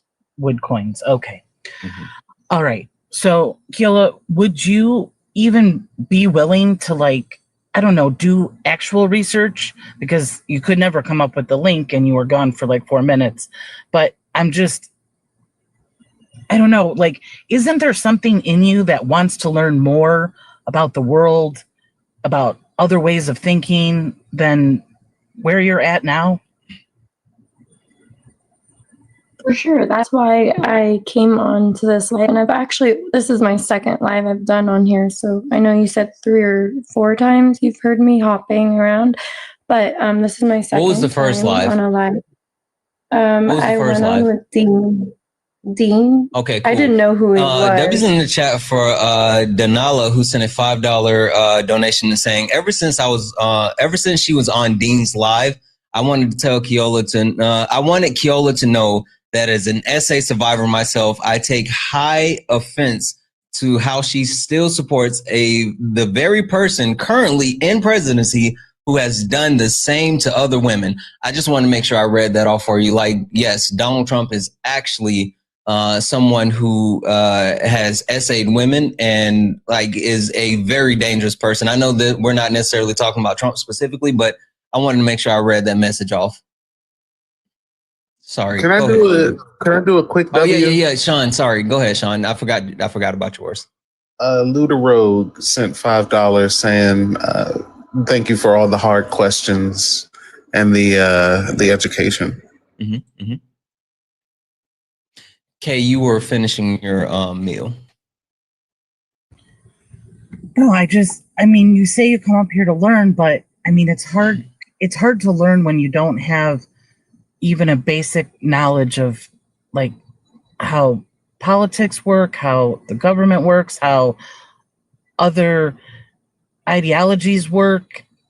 Like, I'm even genuinely questioning like if you know what socialism actually is, and I don't even want to ask because I'm pretty sure you don't. Like, I think you think it's like SNAP benefits and what you were talking about. Like, I think you think it's just social programs and not really what it is. And so maybe before like joining a program, you might, I don't know, crack some books. Well, thank you. I truly appreciate that. You're welcome. I believe socialism is where the workers want to own the business. Is that right? Something Yep, like the there's workers would more definitely to want it. to own the business. Yep. Not like, but is that somewhat like, can you explain it in your words to me? So, No, you got to no? go look that Okay. one up. You got to look Okay. that one up. Okay. You're not far off. It's the means of production. No, Sean, stop giving it to her. It's fine. No, It's the perfect. fish, Sean. Look. Fish. We're teaching the fish. Yeah, I mean, but she can still look it up.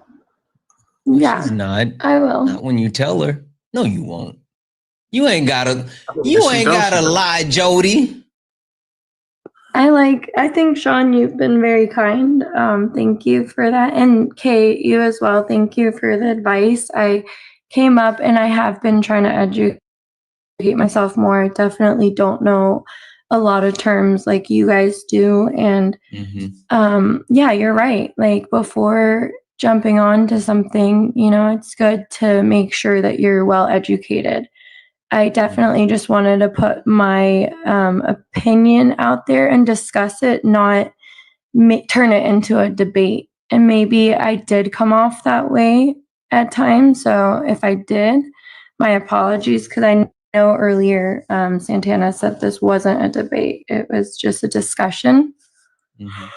So yeah, I appreciate everyone being kind here, even though, the jokes were good. We all laughed. Kinda. Yeah, hey, do you know what the difference is when like I'm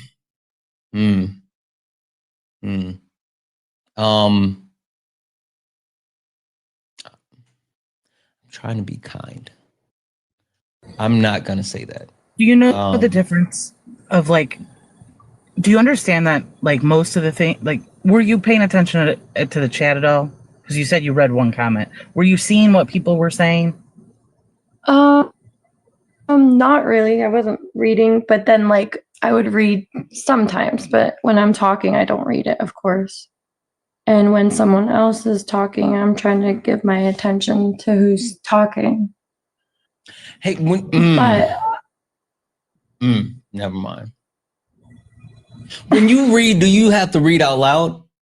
Like, do you mouth the words when you read? No. Okay.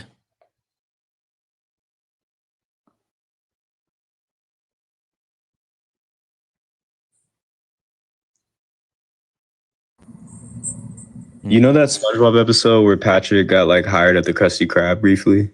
And they would like call the restaurant and they'd be like, is this the Krusty Krab?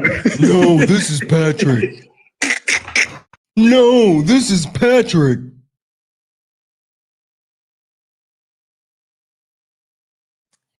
Okay, you were doing it. Hey, I want to. Oh, my bad. No, I was letting you go, Sean. I mean, I gotta sign off. I gotta go. Yeah, no. Everybody were like, everybody actually, before you do that, hey, Keola, you want to see something really cool? Sure. Do you like magic? The Orlando Magic or Magic Trick? Ooh. You know you Magic, from Florida when Magic you Johnson. say Orlando Magic. Exactly. You know you from Florida. Yo. Just like. Do I'm you sorry. I believe was in trying magic? to lighten it up. I was trying to lighten it up a little bit. Yeah, I hear you. Kay, we'll show her a magic trick. Are you ready, Kay? Yep. All right, I got you. All right, really cool magic trick.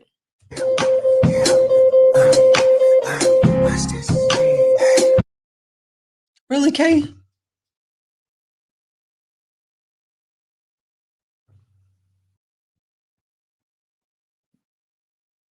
Did you just leave me high and dry? You know what? Don't even worry about it. You know what? play in my face.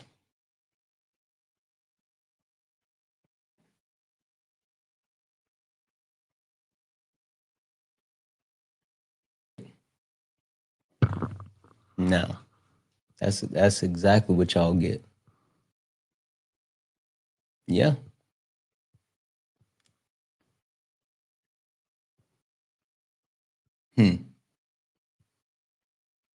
Boom.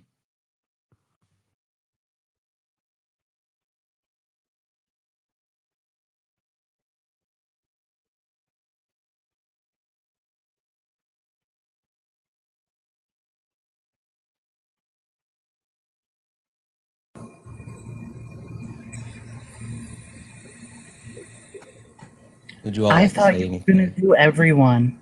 No, I just wanted you to get rid of her. Why would I? Okay, I'm sorry. I misread what you wanted. No, see? I thought you were going to do everyone at one time. No. My apologies. Okay. Sean has already left.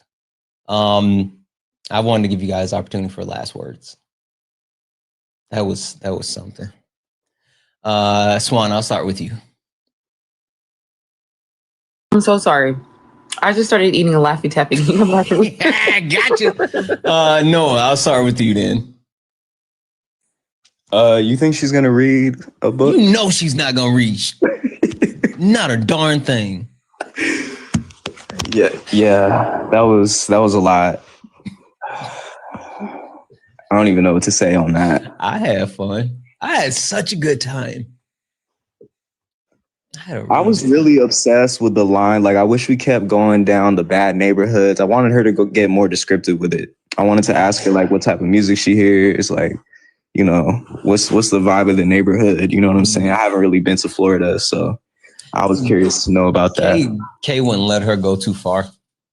Kay would have snatched her off the panel before she would have finished her racisms.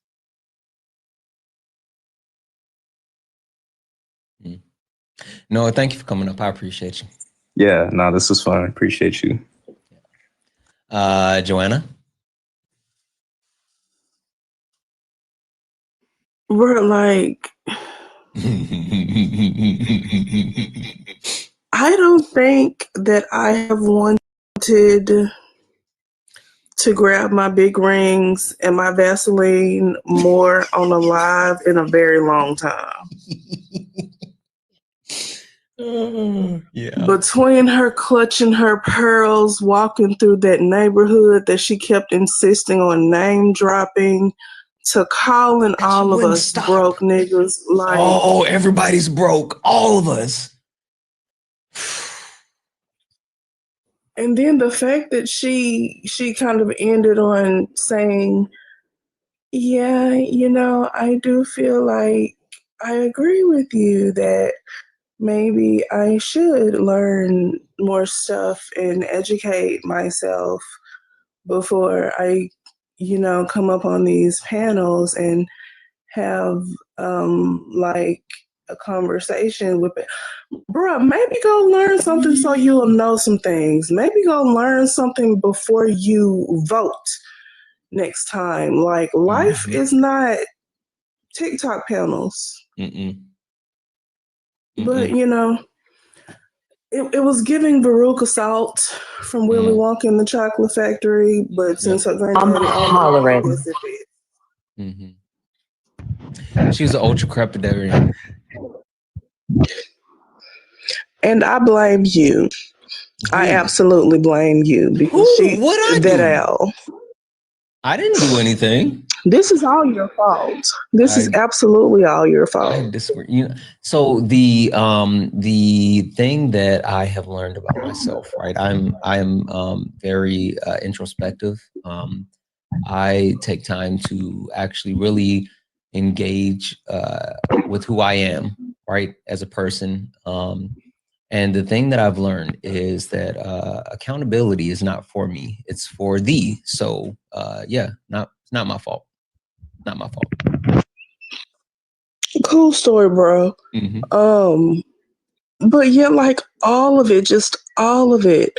And the fact that she had the unmitigated gall to say that she wasn't still confused, after asking the same question and getting multiple answers in multiple different ways, it's like either I literally don't know how it is you make it through the day as an adult at all, or you just being disingenuous. Either way, you know what? I'm really good wanted with to sniffing out like disingenuous people, and I do not think that's what it was. Like I'm really good at that. Like I actually pride myself on being able to sniff out disingenuous people, and I don't think that's what it was. I think that she just wasn't the sharpest spoon in the drawer.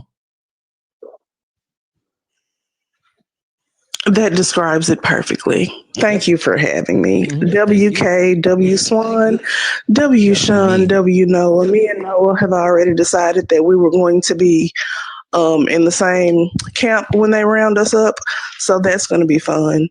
Absolutely L for you for making her think that you, for spending 20 minutes having her thinking that you were a billionaire. Mm-hmm. Mm-hmm. I'm rich in spirit. Thank you, Joanna. Swan, did you finish that Laffy Taffy? That Laffy Taffy? I did finish it. Someone actually asked me to say the joke that was on it, if you don't mind. Yes, go ahead. Okay, so the joke on this one was, hold on, I'm sorry, y'all. I don't really even eat. Okay, Swan, you ready? Who is D4L? Stop. So here's the thing. You know, I was listening to Taking Back Sunday, Dashboard Confessional, you know, My Chemical Romance, Hawthorne Heights, AFI, you know. You know, I was doing a little bit of crowd surfing and stuff. Don't get me wrong, I still know. Listen, okay. KRS-One, Talib Kweli, all right. Alicia Keys, okay. What about Phil Mob? Who? Phil Mob. Phil Mob. Oh goodness, I don't know. I don't know. Sick of being lonely every night. Okay. Yep. Don't finish that statement. You gonna call me? I'll be your replacement. Put me in the game, coach. You should let that lane go. Never mind. Go ahead, Swan. All right. So the joke says, "What do you call a picture of a bookcase?" A shelfie. And the other one is, what did the parking lot say to the garage? Be careful. Mm-hmm. Those are horrible. All right. Like, yes. They're really horrible. But the green apple Laffy Taffy is the bomb.com. I'm almost running out of them though. But all the other flavors I don't really like. I don't like the green banana apple. Is best. Oh, I hate banana. That's the best Laffy Taffy. No. My son took all the banana ones. But I think you know what I've noticed? I think it's like two things that I've noticed about like she was 33. Maybe I can't say that. She was 33. That's wild. I'm not gonna lie, that's wild. But I think at least I'll say this. I think what I'm seeing right now online is because of how like intoxicating online discussions and environments can be, and because a lot of the things that we're like, a lot of the images and things like that are thrown at us is so fast paced and it's really like oversaturated.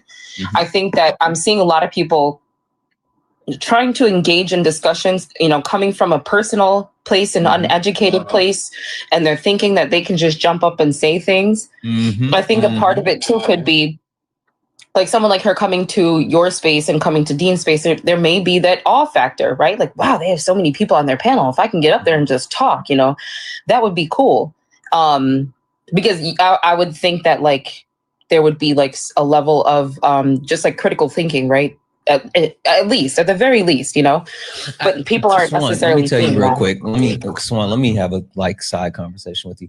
So I had an idea for a late night discussion, and it was supposed to be the attack on critical thinking, right? How there seems to be an attack by this current administration, and even more so society when it comes to being an intellectual or having like knowledge and relying on experts, and then the different forms of education, which, you know, the structure of education, whether it be formal college education or acquiring knowledge in other ways, it's all rooted in a successful society versus people who are just rejecting that type of knowledge and learning and things like that. But I was told that I couldn't do that because I can't call people stupid. So someone told me that I couldn't have that topic because I can't call people stupid. So I say you're not intellectually equipped to be able to have this discussion. That's what I say. That's what you tell them? Mm-hmm. Okay. Well, I'm not gonna say who told me I can't. Who told me I can't do that topic, but I was just letting you know that someone told me I can't do that. So I have a feeling I know who it is. I don't know who it could have been. But oh wait, Kay unmuted. I don't know who. Hey, Kay. I wonder who it was. I don't know. Nobody tells you no. That you can't. I get told no all the time, like in general. So, but nobody tells you no, you can't do anything because this is your space.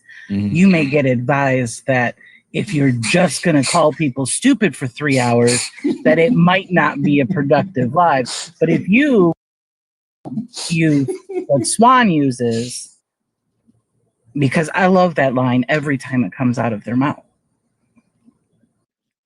Say to people, we had someone that came up just now before I came over here that said Trump is not racist, and I said okay. They said that white supremacy started in Africa. I said, well, can we get your source for that? He said, yep, the title of my source is Social Studies, English Language Arts. I said, okay, who's the author? He said, I don't know, but it comes from a book, you know, the thing that people used to read. I said, well, did you read the book? It was really bad. But I do say that, like, to say that I think that you should talk about that. I definitely think you should have a discussion about, and make sure you include, obviously, like the Academy, but Adorna.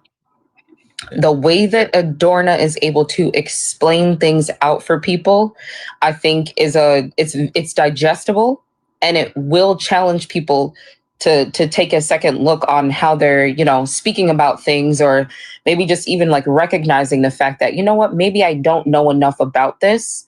I think that would be a beneficial discussion, because there are people speaking on things they don't know about. Since he's not here right now, and he probably won't watch us back, I'm going to throw him under the bus. You know, this week, Jeff and I were supposed to be doing deconstructing religion, but he didn't get back to me. So, yeah. Well, he said he did. He said my phone went to voicemail. I don't know. All I know is I tell people to text me. But like that's coming up with Jeff. We're going to be doing deconstructing religion. Yeah, Jeff is a whiz when it comes to deconstructing religion. But yeah, and you know what? I had someone today on another panel talk about uniting in the United States is not going to happen without Christianity. And praise Jeebus. Yeah, I recorded that conversation. It was wild. But no, I think that that's something people need to be mindful of, because they end up speaking about things that they don't know anything about. And sometimes those conversations can be harmful to different groups of, different people. So I think that would be a really good idea for you to talk about.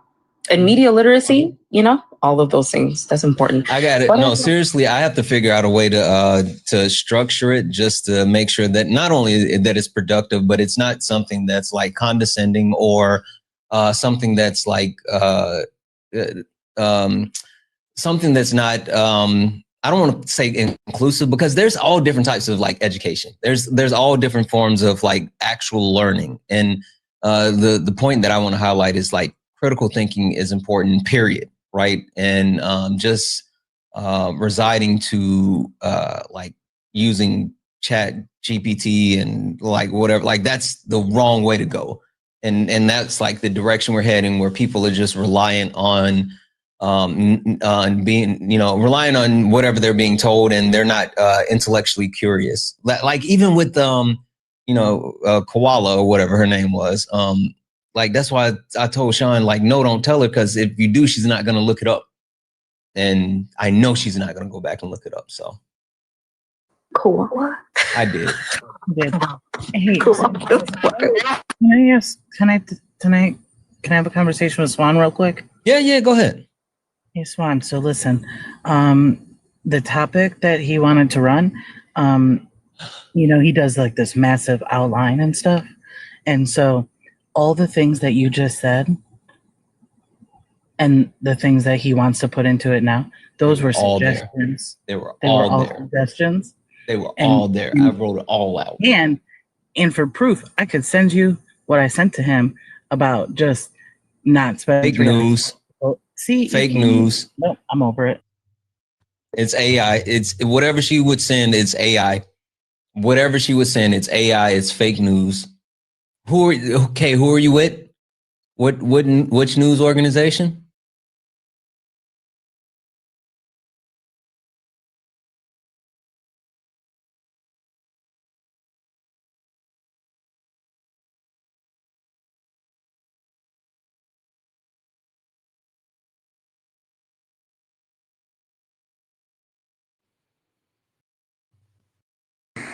He was frozen. That was amazing. What happened? I like everything just cut out. I thought I got the old banana in the tailpipe. I was like, what in the world just happened? Are we back? Yeah, we're back. I thought I had the banana in the tailpipe. I was like, did I do something wrong? Ooh. Oh no, but the way your face was glitched up was great. I loved it.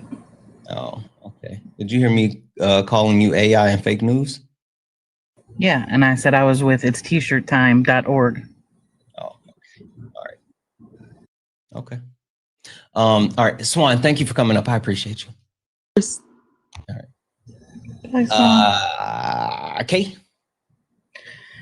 The only thing I have is that I think for a long time there was a lot of hand-holding going on, and I understand that I'm not as nice as Sean, but when it's my own people, like I wanted her to just get to the point because she was just rambling in circles. And at the end of the day, there's been some comments about like, oh, she was bullied, and she could have left at any time, first of all, and second of all, she was that clueless that she didn't even realize what was happening, which is why I asked if she was even able to have the conversation, because it's important for me always when we are live that if we have somebody who sounds like they're not with us fully, if they've been gardening, if they've been, taking in some adult beverage, that we check on that. And I'm sorry, at 33, the way she was talking, that is a big age, especially here. And knowing that she goes into all these spaces to come up and talk about some absolute bullshit like that. And to be like, this is still late nights. Oh, I'm so sorry. Mama Jones, I'm so sorry. She's in bed now. Like, there's no way she's still watching. Listen, it was BS. And I like, y'all are just too nice. And it went on too long because... I wanted to say, she was like, oh, we had some laughs. I want to say, do you know the difference between people laughing with you and people laughing at you? And I don't think that's not a bad question to ask, because I think it calls for self-awareness. So, but I don't think she's going to open a book. I don't think she's going to do anything. I think tomorrow at some point I'm going to scroll through somewhere and she's going to be up there being like, my mom's a landlord and billionaires are okay if they give money away. And, they worked hard to get there. And it's going to be the same shit because, a 33-year-old conservative woman. You have to put a nickel in the swear jar. What is happening with you tonight? I will tell you after you end the live. Okay. But thanks for giving communism a little bit of a talk and letting us talk about socialism and how Also, like when we were talking about China and Laos, like, can we just point out the fact that the reasons that their homeownership rate is so high are the regulations that they have and the fact that they're moving towards closer to socialism. Like everyone thinks of China as still part of like the horrible Red Scare and like the USSR and like all of the propaganda that was spilled, but never really talks about, you know, the end of it. Well, and that's why I said, is it similar to China? And that I didn't realize, like, I need to look into Laos. I didn't realize that it was a socialist country. So, all right. Good night. Good night, Kay. Alrighty, guys. That was fun. That was fun. It definitely took a turn, right? It was not the intention of the overall live to land the plane where we landed it, but we did land the plane. We may have landed in the Hudson, but we still landed, and that was the point. That was the point. So it was good. We'll be back tomorrow night with the. Oh, wait. Sorry, guys. Sorry. W's in the chat for Gene. Gene sent a $1 donation saying, Keola's brains are a social construct. They absolutely were. W's in the chat for Nicole for the $2 donation saying, love what you do, Santana. Keep educating people. I'll try. Thank you, Nicole. I really appreciate you. W's in the chat for both of them, and W's in the chat for the chat. W's in the chat for all of you guys. Will you go live once the files are out? Maybe. I think the files are going to be sanitized, like heavily sanitized. But yeah, W's in the chat for you guys. W's in the chat for the chat because you guys stuck in there with me. Like, I don't know if you guys had as much fun as I had. Did you guys see like the real tears in my eyes? Like I had actual real tears in my eyes. I was crying. I was laughing. I was trying so hard to hold it in that I was actually crying. I had a good time. You said you wouldn't call it fun. I would. It wasn't that painful. Stop it. It wasn't that painful. You guys are being dramatic. Stop it. It wasn't that painful. Chat. Why the fuck you lying? Why you always lying? Oh my God. Stop fucking lying. Stop it, chat. Stop it. It was not that bad. Y'all not gonna play in my face. Do you have a upload? Yeah, like we're live on YouTube now. Yes, they're always on YouTube. Like it's on YouTube right now. We're over on the YouTubes. It's always over there. You have a headache. Why? I don't know why. You missed some of it. Go back and watch it on YouTube's. Santana Speaks. Right there. Boom. Santana Speaks. Go watch it on YouTube's. The whole thing is there. You said she could have left. She could have left at any time. She didn't. She was enjoying the attention. Anyway. I got to get out of here, guys. Got to call it. Got to get out of here. We'll be back tomorrow for night 3. And we will try to actually really have this conversation and then get to like this one. All right. Which that's a conclusion. So yeah. Thank you. I appreciate it. Sometimes I just like, sometimes I like to stir the pot. Don't tell anybody that. I may be a little messy sometimes, but don't tell people that. No, I refuse to block her. Why would I block her? No, we don't want to block her. I would love to actually debate her, though. That would be fun. Anyway, we're going to get out of here because it's time to. Yeah, this ain't your regular panel. Nah, we speak the truth. Late nights with Santana and Mama Jones watching. Better keep it clean. Let's go. Late nights, truth in the convo. Everybody get a seat at the table. From the block to the books, we mindful. No screaming, just dreams in the Bible. One mic, one voice, we build bridges from the heart of the hood to the world's big issues. Politics, pain, different cultures. But the real ones listen before they rebuttal. Late nights with Santana. Yeah. Mama Jones watching. Hey guys, it was a fun night. Like again, we kind of went off on a tangent, but I think it was a great opportunity to. But people truly don't know what communism is or socialism is, and it's used as a boogeyman. I know I also had like the whole authoritarianism and the fascism point, but like I think it's super important for people to really know about these concepts that they're talking about, and they try to weaponize them because they don't really understand it. And that's just like a pet peeve of mine, right? But so I think that was a great. It is because of American and Western propaganda, but I think it was a great opportunity to actually. I didn't think we were gonna educate Koala Bear, but I did think that it was a good chance to really talk about certain aspects that people don't really know much about it. And then a lot of time, the lives where people do talk about like communism or stuff like that, a lot of people don't get in on those. So